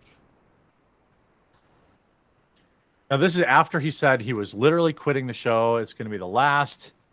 Tim Pool. 1,135 episodes of this show. Holy Poor Dave smokes. Lando. It's been a long time. It's a lot of work. A lot of work from a lot of people. And a lot of good times, a lot of bad times, but a lot of good fun. And this strong possibility that the show is over. Strong possibility. I am joined tonight by the great comedian Dave Landau. Hello, how are you? Poor Dave. You want to scoot over a little bit? Oh, sure, whatever you want. Then you look better on camera. Thank you. Is it good? Yep. Yeah. Awesome. Yeah, we're here at the old studio. The old studio where it all began. Actually, it didn't begin here. It began in Jersey, but you know, Raymond's hanging out too. What's up, guys? And actually, I was planning on not doing a show at all, but Dave's here. He traveled all the way here. I felt kind of bad that like all of this begins to happen right when he's showing up, and I kind of was like, oh man, I don't want to screw Dave over. You're fine. I'm good at ruining shows, so I'm a great guest for you. And Raymond was also here too, and I figured for what the conversation is going to be, because this is not going to be a news show, I figured it'd be good if you hung out, because you started as just like a fan of the show, and you super chatted every day, and then you came to work here. And there's a handful of people here who are like that. Yep. But me too. Yeah, Serge as well. And but you were sitting here already. Yeah. And I was like, okay. And then no disrespect to Hannah Claire, who was here, but I really didn't want to do a show, so I just said it probably would be better if you weren't on the show tonight. And so apologies to Hannah Claire, because you know she does a good job. But yeah, I think this might be the end. This might be the end. Cascade failure. We are well off. It is not a financial thing. We make a lot of money.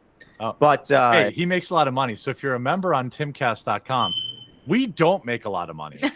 So you should consider going to thequartering.com/join. Look at it. Oh, we relaunched the website last night. Oh, look how cool that is. Yeah, it's like all new layout. We're swapping these all over to Rumble here in a minute. But yeah, go to thequartering.com/join. We don't have a lot of money, and we definitely want you here. Okay. Let's see. Captain Sangri says, "Hey Jeremy, keep up the weight loss, man. You're looking long, better, and your heart will thank you." Yes, I'm back. I'm back on the treadmill today too. So very good. That's the thing, is Yeah. walking is so underrated for weight loss. I think it's probably the best thing you can do if you're in like a deficit and you're walking, because it's low cortisol. It's easy to do. Amazing for weight loss. Yeah. It's definitely. I'm back on. Piece by piece, the structure becomes bigger and bigger and bigger until it becomes impossible to manage. Yeah. And that's kind of where we hit today. So it's like there's a series of, I'd never call out anybody personally or You should. individually. He does, though, by the way. All right. There's also Uh-oh. leads to insulting employees. But I would just say that like compounding, I don't know, laziness. Yeah. Yeah, that builds up over time, which adds more and more workload to me and Allison, to get to the point where we're just like can't do it. And it's So he's tough saying his because team's lazy? He just called his whole staff lazy. Yeah. Oh no. And I don't know if they are or aren't. To be clear, Right. Maybe they are. maybe they are. Lots of people are lazy. The issue is, boy, that's got to suck for morale. Yeah. Like that's gotta suck bigly for morale. I think I don't think I would want to be called lazy by my boss in No. front of 70,000 people. No. Yeah. This is not a for a lot of people, they're hearing this right now like, holy crap, Yeah. why is this happening? I was like, oh, you've been talking to us for months. Yeah. And then it's fascinating because like 3 months ago Have they? we're going over like finances, and I'll break it all down for everybody. We do really well. That's our the second member time he's talked about how much money he makes, Right. by the way. So, the quartering live show needs you to join as a member today. We're broke. And we're not broke, but we'll be able to do more, in terms of the show if more people join. Right now, it will cover the staff. Down the road, I want to offer I want to build a free speech Discord alternative. But right now, it's about cool. yeah. But in the past, I have done very poorly, and I have gotten scope creep too much. Like I do too much too fast, and I lose a bunch of money. And so right now, I'm only concerned with getting the quartering.com/join correct, if that makes sense. By the way, yeah, Tim will be fine. Join at thequartering.com, especially if you're like someone who likes the super chat. Get in that Discord. You guys seriously do sustain us, and that allows us to have what I would call a safe profit margin every month. That means we're capable, like we're not worried that if we have a bad month, people are going to get fired or anything's going to shut down like that. And that's why I'm always like, we need members so that we can. So he's been shilling memberships for the first 3 minutes. By the way. And try and make new things and grow and do bookings and make things good and better and all that stuff. And, the problem is, even with all of that, without a proper CEO who isn't hosting the show, it's not possible. Yeah, you have to have somebody to go to that's not you. Yeah, and so I've learned that on my own show. And yeah, you need a hierarchy like any business needs a hierarchy. Whoa, Juan. Wow. Wow. I follow Tim's show, and this feels so weird. All the quote issues you mentioned are fairly easy to fix if you hire the right people. I think he's a good host and not a good manager, that he does not trust anyone else to actually manage the company. Yeah, I mean, by the way, here's the link to join on thequartering.com. Rumble Premium will Do it. reduce Do it. And And I'll call you out. Anyone who joins today gets called out today. But look, I've managed people, actual, teams of people in a corporate environment my whole life. One thing that he claims extraordinarily frustrating to me is that he claims you can't get people who work hard and commit and give 100% every day. He goes on to say that in the next 2-3 minutes. That is just simply not true. Everybody that's on my team, Melanie, Luke, Sticks, all come prepared every single day unless they're in jail. They all do. They're all prepared for the show. Think about this run for I don't know how many months it's been.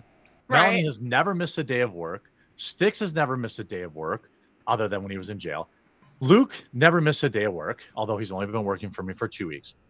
My video editors, Steven Voiceover and Al, never have missed a day of work. And they always deliver. They work hard. They give me ideas to push back. They tell me when they don't like something. They work to get my shorts game. Like, my shorts game is the best in the business in this space. And that's because of my editors. They figured it out, not me. My graphic designer, Ben, worked 2 jobs before he worked for me. And he has never missed a day of work, ever. And that fudger is up. He's in the UK. So he's up, until 2, 3 in the morning every night doing thumbnails for me. He has never missed one. Maggie, my assistant. Trent, thank you so much. Maggie, my assistant, never missed a day of work. She started out as a bartender and someone who cuts hair. Now she manages all my online advertising. She manages all my shipping and receiving for the Trump stuff. She manages all my ad reads. She manages she does all of that shit. She has never missed work. And so, like, all of these people go above and beyond and work extremely hard. And all of them, sometimes you have to train people. When I hire talent, like Melanie, she knows what to do. I don't even give her the notes before the show. Like, I used to do that. Now I'm just like, nah, she's fine. Yeah. And all 3 of the people in the talent pool that I have work hard. They have entrepreneurial spirit. They also do their own shows. And so this idea that he goes on to say you can't get good people to work for you because they just do their own thing is baloney. Because I encourage them to do their own thing. That's what, if I can offer any advice to Tim, it's like, bro, hire somebody who makes their own content, but also wants extra money on the side. Right. Like, that's fine. Like, the amount of money I pay my video editors, they don't need to go work another job. Graphic designer, he got to quit. He was doing my thumbnails and working a job at a grocery store to pay his rent. And the minute I found that out, not to pat myself on the back, but I'm just telling you, I said, how much money do you need in a salary so that my job is the only job you work? He told me that number, and I gave him $500 more than that per month. It's like, that's how you get good people. This guy was working his fingers to the bone. And I was like, bro, just work for me, man. I'll give you a raise, and then we'll figure out other projects for you. So he did the cookbook. He's working on another cookbook. So you find, like, people who want to be great and want to, like, the idea that he can't find staff that will work hard is insulting. Like, I managed a team of 50 people at my last real IRL job, and every one of them busted ass. Every one of them worked 60, 80 hours a week. And, like, it's just, you got to hire that mentality. And if they don't have that mentality, you just let it pull the ripcord. If people complain and whine and complain, or they're late or they stop showing up for work, you pull the ripcord and you say no hard feelings. Also, don't hire your friends, which seems to be a big problem, but I'll get back to the video. Can you shout out my little brother, Larry? Shout out Larry. And Hi, Larry. Hi, Larry. We also read all the super chats, so that's one thing that we do here that maybe some other people don't do. So just, if you're considering, if you're one of the 8,000 people watching, even if we don't get to it, at the time, I will read them. Jeremy tearing apart Tim isn't a good look. I'm not really tearing apart Tim as so much as to say, I think this is a very fixable problem for Tim. This is a very fixable problem for him, and he'll be fine. And I don't want him to quit. If some of his viewers are pissed off and want to join thequartering.com, it's just business, man. We got. I think he's really burnt out with some stuff, because I do know whenever Elon Musk was talking about blocked people being able to still see your stuff, and he kind of had a meltdown over that. Yeah. And it's like, man, they already can on an alt account, but and he mentioned just like his frustration with how many times he's been swatted and stuff, and I think it's all just getting to him. I think he needs a mental health break, and then maybe he can come back, or maybe not. Maybe he just Maybe he's maybe burnt. this isn't for him. Like maybe Yeah. it's Hey, too Brandon. much, because stuff like this is a lot, and especially I can't even imagine at the size of his channels. Even what He said I'm he's doing got with this, 33 people. I couldn't imagine it. right? Like you said, Exactly, because that's a lot. Because with what I do on my channels and stuff, and I don't have even remotely near that many people watching and stuff. Sometimes you can get burnout, or sometimes it can be overwhelming, and the backlash that comes with it and all of that. So at that much higher of a degree, I can understand why mentally this is tough for him. Yeah, so I do want to be clear. Like, I liked him. I don't want him to end his show. He worked on Saturday, which is like, I started getting burnt out, and I admit it. Like on Fridays, my Friday shows can be kind of not great because I get burnt out. You have to really protect your free time.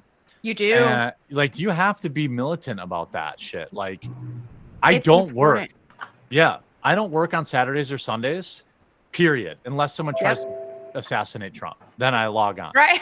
Yeah, like, but like, yeah, that's my thing. Weekends are off, and I feel bad because I have some friends who have shows on the weekends, and they want me on to guest sometimes, and it's like, and I've done that before, and I got so burnt out, it was insane. I was like, weekends, I don't do anything on weekends. I have to take weekends off. I have to. yeah, he just needs a break. Where the guy works incredibly hard, so just to balance some of this criticism, he works harder than anybody I know. He's just feeling a little bit of burnout. He's going to be fine. I don't think he should have live streamed shitting on his employees for 70,000 people. Right. That I was a agree. mistake, and I think Tim would agree Especially with if there's friends too. Like that. that's, Yeah. I mean, he said that they were trying to backstab him and stuff like that. The Kitsune, geez, thank you. Tim always boasted how he controls every little thing so that it can be made how he wants it. Now he's big mad. Nothing gets done without his say.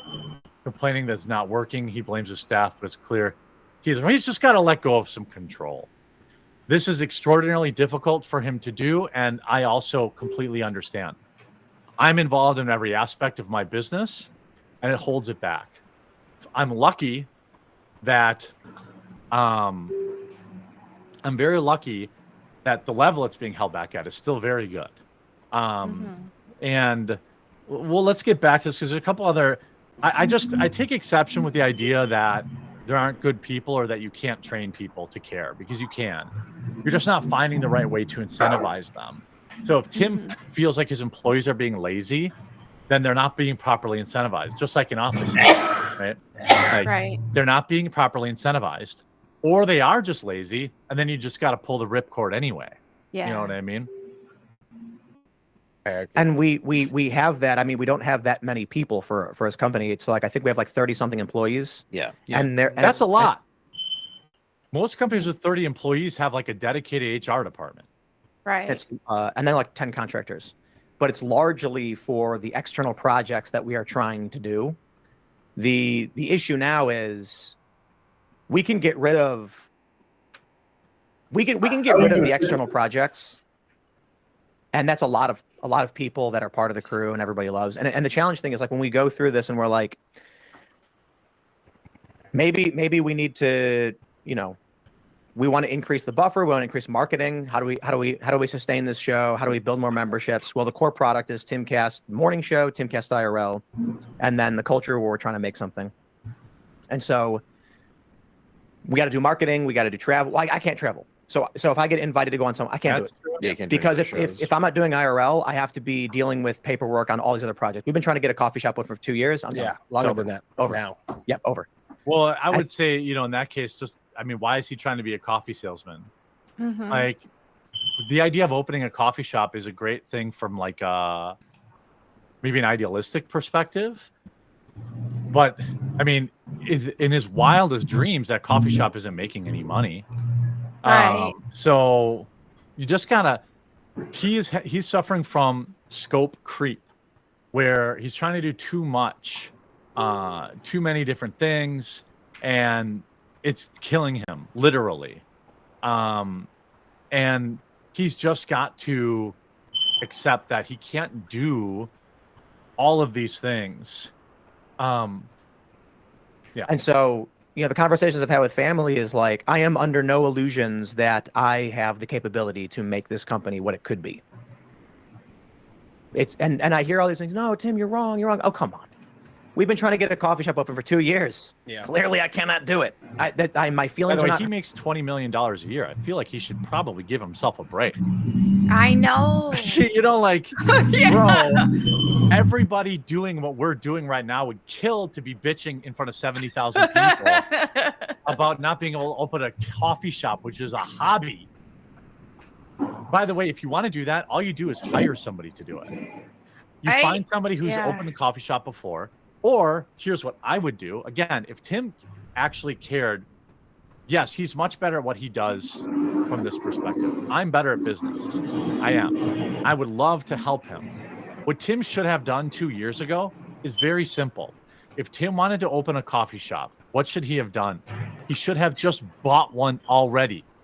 He should have bought one that was existing, whether or not they were making money, and put his sign on the outside and been done with it.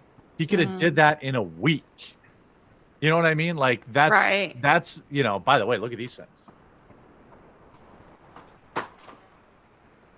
Oh, Magnetic door on the front. how nice. And it's like an advent calendar. Yeah. How cool. I'm a coffee guy. All right.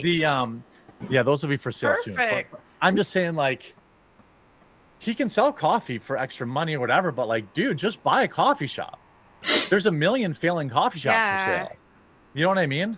Like, why are you trying to open one Also, from why? scratch? Why does he want to have a coffee shop? If he's making $20 million a year, what's the goal? Is it like I want to be a billionaire? But I don't know. I guess I can't relate to that because it's like if I were pulling in like a $20 million a year, I would be like, okay, I don't want to change my lifestyle at all. I just want to be set for How about life. 1 million? Maybe make some investments. I know exactly. And I'll just do whatever I want on the internet. Everybody can watch me play Tomb Raider. And that's it. I know. Like, that's what I would be wanting. If I was clearing $1 million a year, like, what is there to be upset about? Like, Hurt when I'm like, I can't do it. I skateboard every day. so you have free time. Okay. So you have free time. You have free time to skateboard every day. That's time you could be working on your coffee shop, Tim. That's time you could be working on fix it. By the way, all of this is because a video card broke in one of his computers. Oh wow! I mean, that stuff. It's a straw that broke the camel's Yes. back. The dude You're is like, you're right. he is really mentally spent right now, and now it's just gonna take any little thing to set him off. He needs a break, bigly. You're right. It's like the water. What is the temperature water boils at? 100? Oh, I don't know. Yeah, neither of us know. It's like you can only go so far, and it's like he's at 99% of that all the time. Right. Yeah. So like you got to take the temperature off a little bit and say, all right, I need to get back down to 80. It's like I've talked about it. I've been very open about my anxiety problems. A lot of people will point out, oh, Jeremy, you're breathing weird, or you're picking at yourself, you're doing this. It's because I'm having anxiety. Why do I get anxiety? Is when I'm working too hard and I'm not getting enough sleep. Yep. It's my body's way of saying, Jeremy, you got to slow down. You got to take a break from drinking. You got to take a break from being up all night. And so like Tim's Melty is similar to that. He's one man. He wants to have the skate park thing. He wants to have a coffee shop. He wants to have the Culture War show, which I think he should abandon. He should cut all of those things out of his life and go back to being happy. Yeah. It's wild. But let's Well, I'm trying to do a nose mail, Nolly Impossible out. I can't land it, and I'm like, maybe I'll get it one day, but I'm trying as hard as I can. But I am not gonna cry and pretend that I can do something I can't do. So, ultimately, what it comes down to is we had our like, I don't know, 12th studio failure this morning. The new one. Yeah, the new studio failed, and my attitude with that is kind of just like, yeah, if we can't make cameras and a computer work, and despite all the previous failures we've had, there's not a single person here who can make sure that either the studio is operating or that's Tim's fault. You have 33 full-time staff and nobody can swap out a graphics card. I mean, if I came up to my show and he knew in the morning my graphics card, first of all, you should have an extra PC. I do. Right. Shout out Meta PC's promo code The Quartering. They sent me 2. I have a backup computer that I could use at any moment. But worst case scenario, you find whoever's free on your staff, say, here's a company credit card, drive to Best Buy and get me the best graphics card that they have and get it. Now, maybe, to be fair, maybe it was some weird proprietary video card. Right. That had like 1 million HDMIs in it.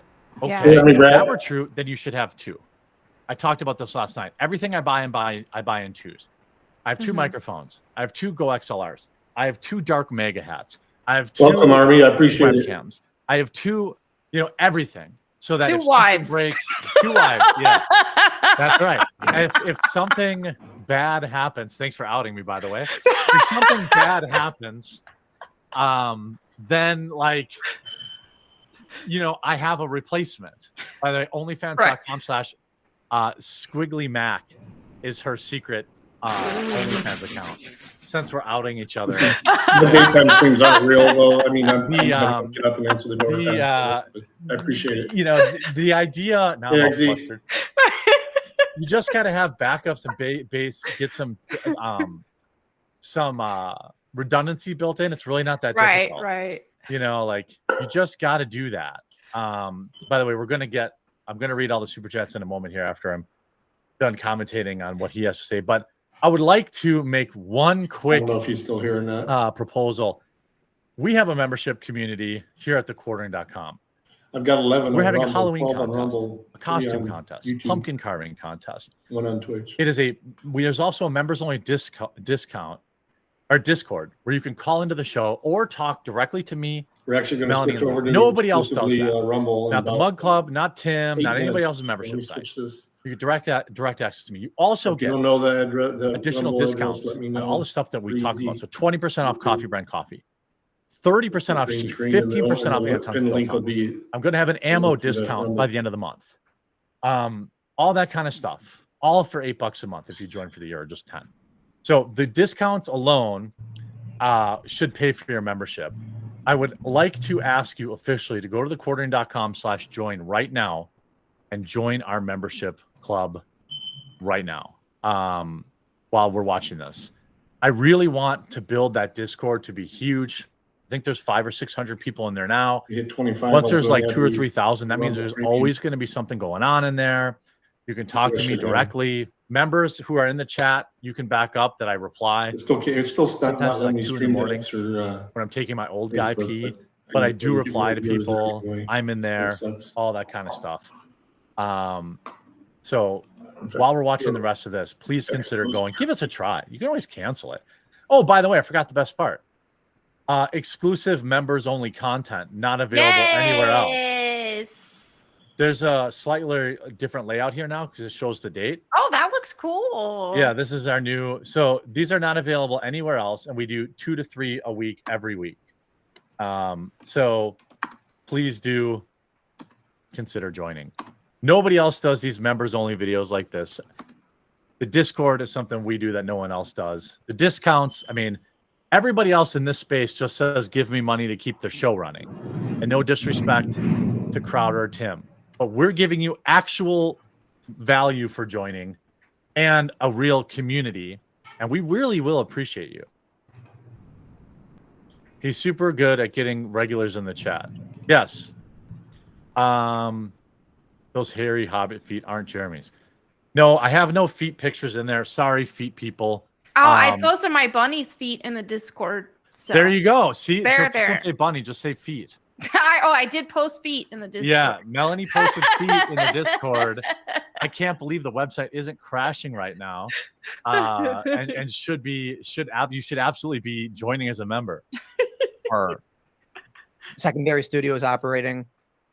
We've gotten to a point in the company where everyone's kind of just kicked their feet up and said, I'm doing what I need to be doing. Wow. Yeah. And then that just means I'm Sisyphus pushing the rock up. The problem is people are sitting on the rock. You know what I mean? Yeah. He's just calling out his entire. So that's why I staff. was like, I'm not gonna do the show tonight. Well, what do you want? Like, what do you want out of this? That's an important thing to ask yourself. What does Tim want? Well, you know, I wanted to complain on the internet. Well, let's do it. You know, so my Here we are. Like, look at what you've managed to build. I know it's incredible. So you got to give Can you yourself show, credit for please? that. So why get rid of it? I mean, you wanted to complain on the internet. You did it. I mean, you started by going out to protest, right? Yeah, well, I mean, depends on where you say it all begins. Like I was making skate videos on YouTube. Yeah, and long then that before turned into, after like 5 skate videos, filming at Occupy Wall Street, which turned into live streaming, which turned into working for Vice, working for Right. Fusion, and then Oh, by the way, For the live display. I got a new discount code for members from Meta Did you get some PCs. rest? We're working on. So if you use the members discount code when you buy Meta PCs, they're working on some free gifts that are really cool. I won't tell you what they are, but they're cool. I saw one yesterday, and I think they're doing another one. starting my own company and then transforming that slowly into a podcast. And then, you know, here we are. So when I say complain the internet, what I really mean the is whole show. I kept dropping in and checking. You know, I was talking to some friends of mine It was earlier nuts, Army. who pro skaters, and we were talking about He really seems like he wants to be a skateboarder. Climbing out of again. staff. Yeah. He really seems like he's found some passion there, in skateboarding, and I don't hate that. You know, like Yeah. every once in a while, like I get the bug to do like RC videos or something like Mhm. that, remote control car videos or things Right. like that. I get the bug. I respect that. why. I'll put it in my words, I not like theirs. them. They're very cool. Yeah, I like them a lot. I was so for 4 years we've been trying to do a show that is built around. We have this awesome property. We have skate parks. We have Willy Wonka's candy factory or whatever, Yeah. chocolate factory. Why can't we get people to just do something? Because if you haven't earned it, you're not as thirsty for it. Perhaps. And I found that in my own career where it's, you know, I've had falling outs too with big shows, which sucks, you know, and Yeah. everybody knows that. Yeah. So it's like, it's not anything that I didn't make obvious, but at the same time, you do have to be hungry for your own thing, because then I hire friends and then those friends don't do anything for a year. And you're like, Right. oh, that's why this person didn't like it. You're like, that's- Exactly. Like, oh, I see.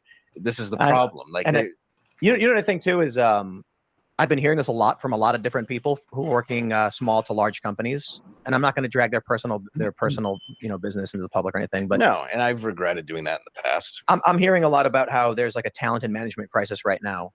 And the example that I've given, because I have no connection to it whatsoever, is Charlestown Races, where they used to have this awesome restaurant that overlooks the horse track and the horses. Every Thursday, Friday, Saturday, you used to watch the horses run, order food, and hang out. And they don't have the restaurant anymore. Only special occasions, rarely. You know, I don't know how one often other they do it. bit also. here. And they told me, I asked them anecdote about a why the restaurant. restaurant shut down. It's Okay. because after COVID hit, everybody who worked there retired or quit. Nobody will do the job. They can't find anybody. Right. So, you know, some other big companies have said the same thing. It seems like the top brass are grinding their fingers to the bone because they have a vision that they want to do. There's something that drives them to do something. Which brings me to, you know, my friends, these skaters. And I said, why do you guys post videos every day? You have no boss. And they're like, oh, I don't know. I want to do it. I'm like, right. You Yeah. want to do it. Same as me, yeah. And so you do. And then I think the problem we're facing as a country is Got to most work people do laptop not. out for delivery, and the wife They isn't there. will She has because they to have phone to, for it. and they She's hate that they do. getting fingerprinted. Wait, times? for, That's not her new true. job. That's the part I took exception with. That sucks. Right. There are a lot of hard workers out there, and he's just basically Just saying I there's think nobody who they'll works as try hard as one me more out on time the tomorrow. planet, and nobody cares as much as me about their job. And that's just, quite frankly, that's not true. Right. That's not true. There's a lot of people who work just as hard as Tim, Been out since who have 9:30. pride in their jobs, Mhm. have pride in what they do, and and when they don't have the skill, you have to train them. I get Right. it. He lives out in the middle of nowhere. So do I. I can't list a job for like internet marketer. There aren't Right. any out here.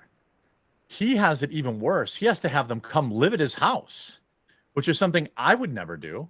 No, I wouldn't You want know what I No. mean? Like, I would never do that. No No. amount of money would make me go No, live in like a ball cap guy is frat house reportering. at 40 years old. That's who I Right. show coffee Well, for. obviously there's Coffee some, brand but you get what coffee. I'm saying. Like, yeah. Tim Pool and the like, beanie. so he does have that problem in hiring.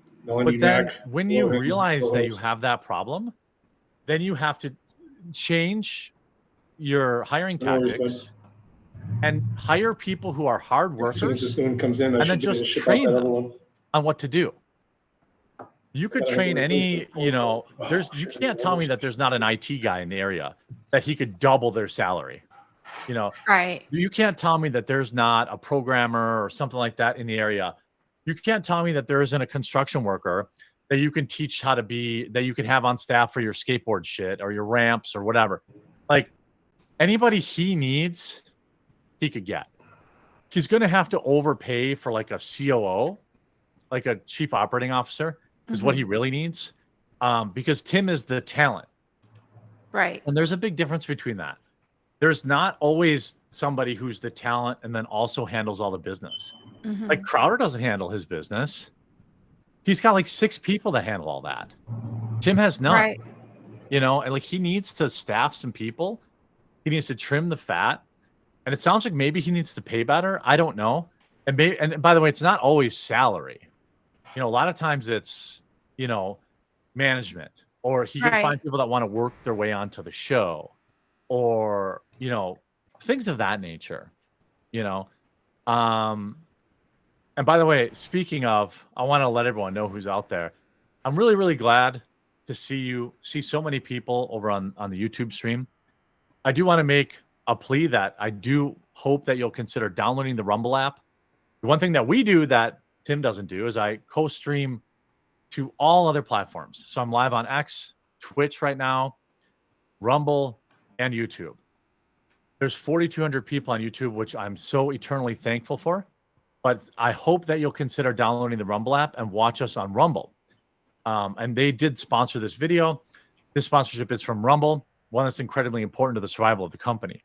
When Rumble first started in 2013, they built a platform from the small creator. They didn't censor or have biases. They were fair and treated all creators equally. No one thought other platforms would censor for political conversation or censor opinions on COVID, but they did. Facebook admitted they fell to pressure to the Harris-Biden administration. Rumble did not. They held the line. They attacked Rumble daily for giving us, me and Melanie, that is, a voice to talk to you. They are attacked in corporate media. They are attacked by governments like France, brand advertisers who refuse to work for them. Corporate America is fighting to remove free speech. Rumble is fighting to keep it. Rumble will not survive with brand advertisers only. They simply just don't get much of it. Watching our show on Rumble is the most that I can ask of you. But if you really believe in this fight and you have the means, one major way you can help Rumble survive is by joining Rumble Premium. I'm a Rumble Premium member myself, by the way. Me too. There you go. Yep. Join the community that believes in First Amendment and believes in our human right to free speech. Rumble is now offering a $10 off promo code. Thanks, Army. Simply by going to rumble.com/premium/the quartering, which is also linked in the description. I'll also put it in the chat. Hey, you like not having ads. You he's like reviewing all that kind of Timcast. stuff This is comes the, with Rumble Premium, plus your Quartercast, platform.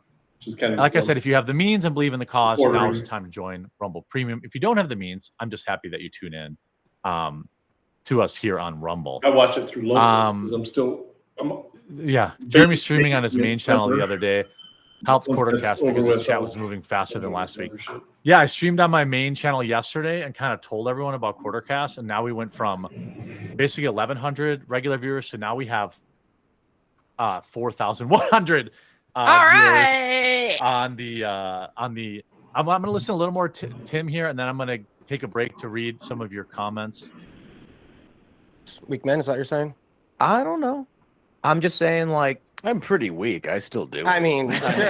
fairness, Sure. I drive 2 hours a day to work, so I'm we're Yeah. all ready to go. Yeah, I fly from Yeah. Detroit to my job. Yeah. I get it.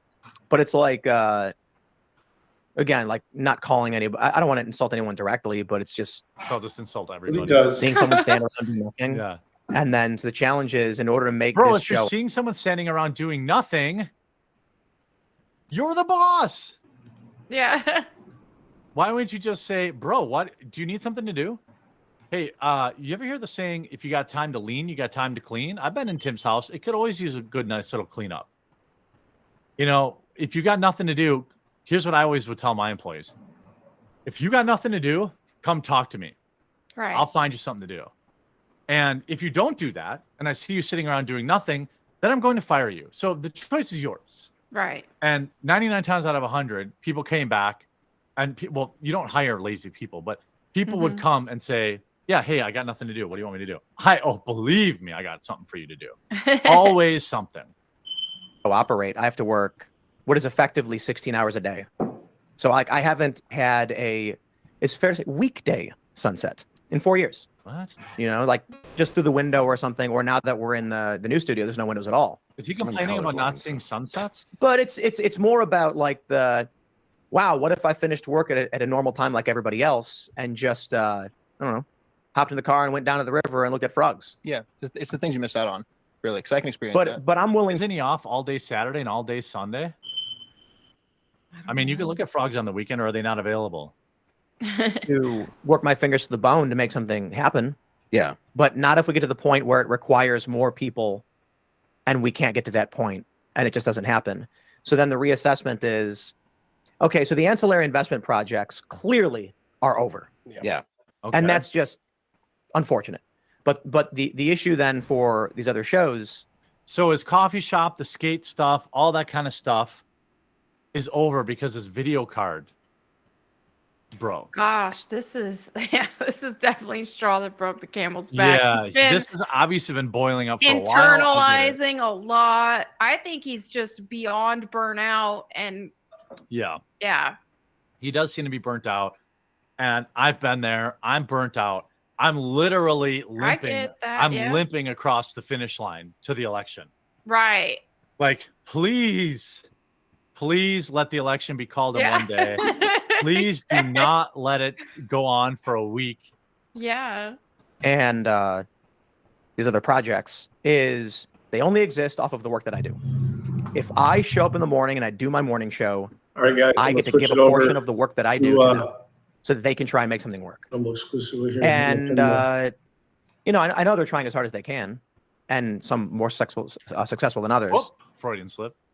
But it just becomes too burdensome to the point where unless they get off the ground and are able to maintain and manage themselves and make money, we can't do it anymore. Right. So that isn't necessarily You know the where I'm bearing on rebel. this show.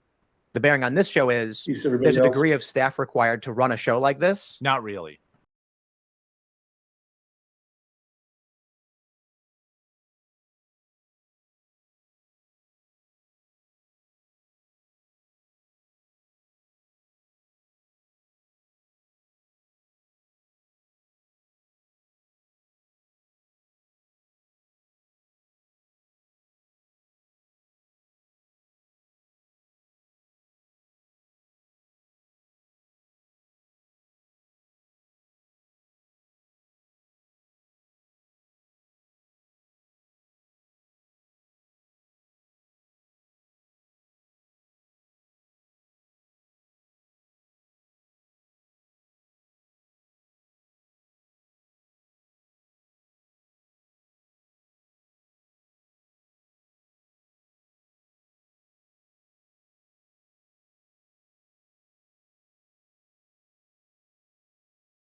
I used to think the Democrats were crazy for saying that men have periods, but then I met Tim Walz. Well, I'd better wrap up because Mayor Adams told me earlier that I needed to make this one very quick, especially the city has reserved this room for a large group of illegal aliens coming in from Texas. There's a group called White Dudes for Harris. Have you seen this? White Dudes for Harris. Anybody know? Are some of you here? White Dudes for Harris. Doesn't sound like it. But I'm not worried about them at all because their wives and their wives' lovers are all voting for me. A major issue in this race is child care, and Kamala has put forward a concept of a plan. A lot of people don't like it. The only piece of advice I would have for her in the event that she wins would be not to let her husband, Doug, anywhere near the nannies. Just keep them away. That's a nasty one. Chuck Schumer is here looking very glum. Doesn't he look glum? He looks glum. But look on the bright side, Chuck, considering how woke your party has become. If Kamala loses, you still have a chance to become the first woman president.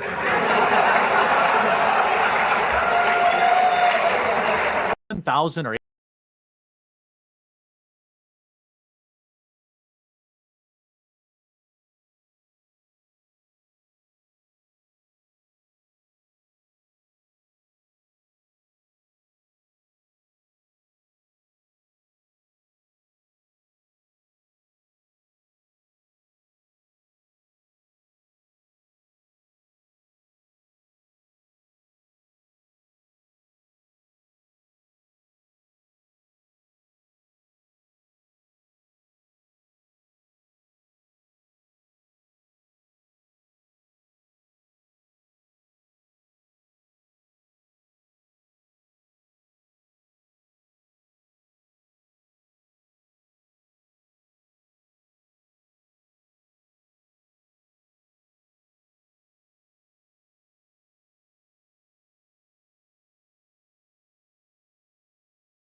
I'm Donald Trump, and I approve this message.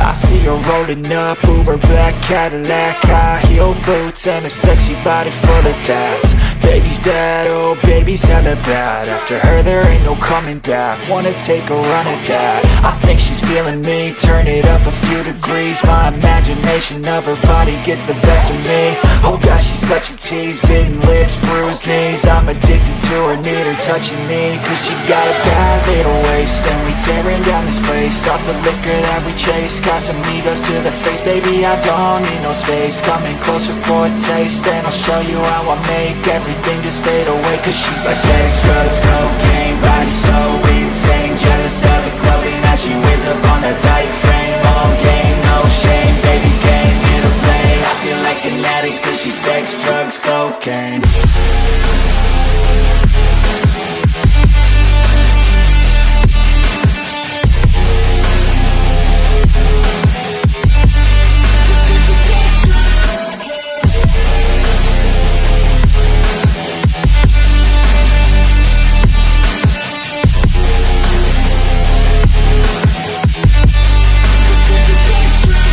Got a fine little body and her mind's kinda naughty.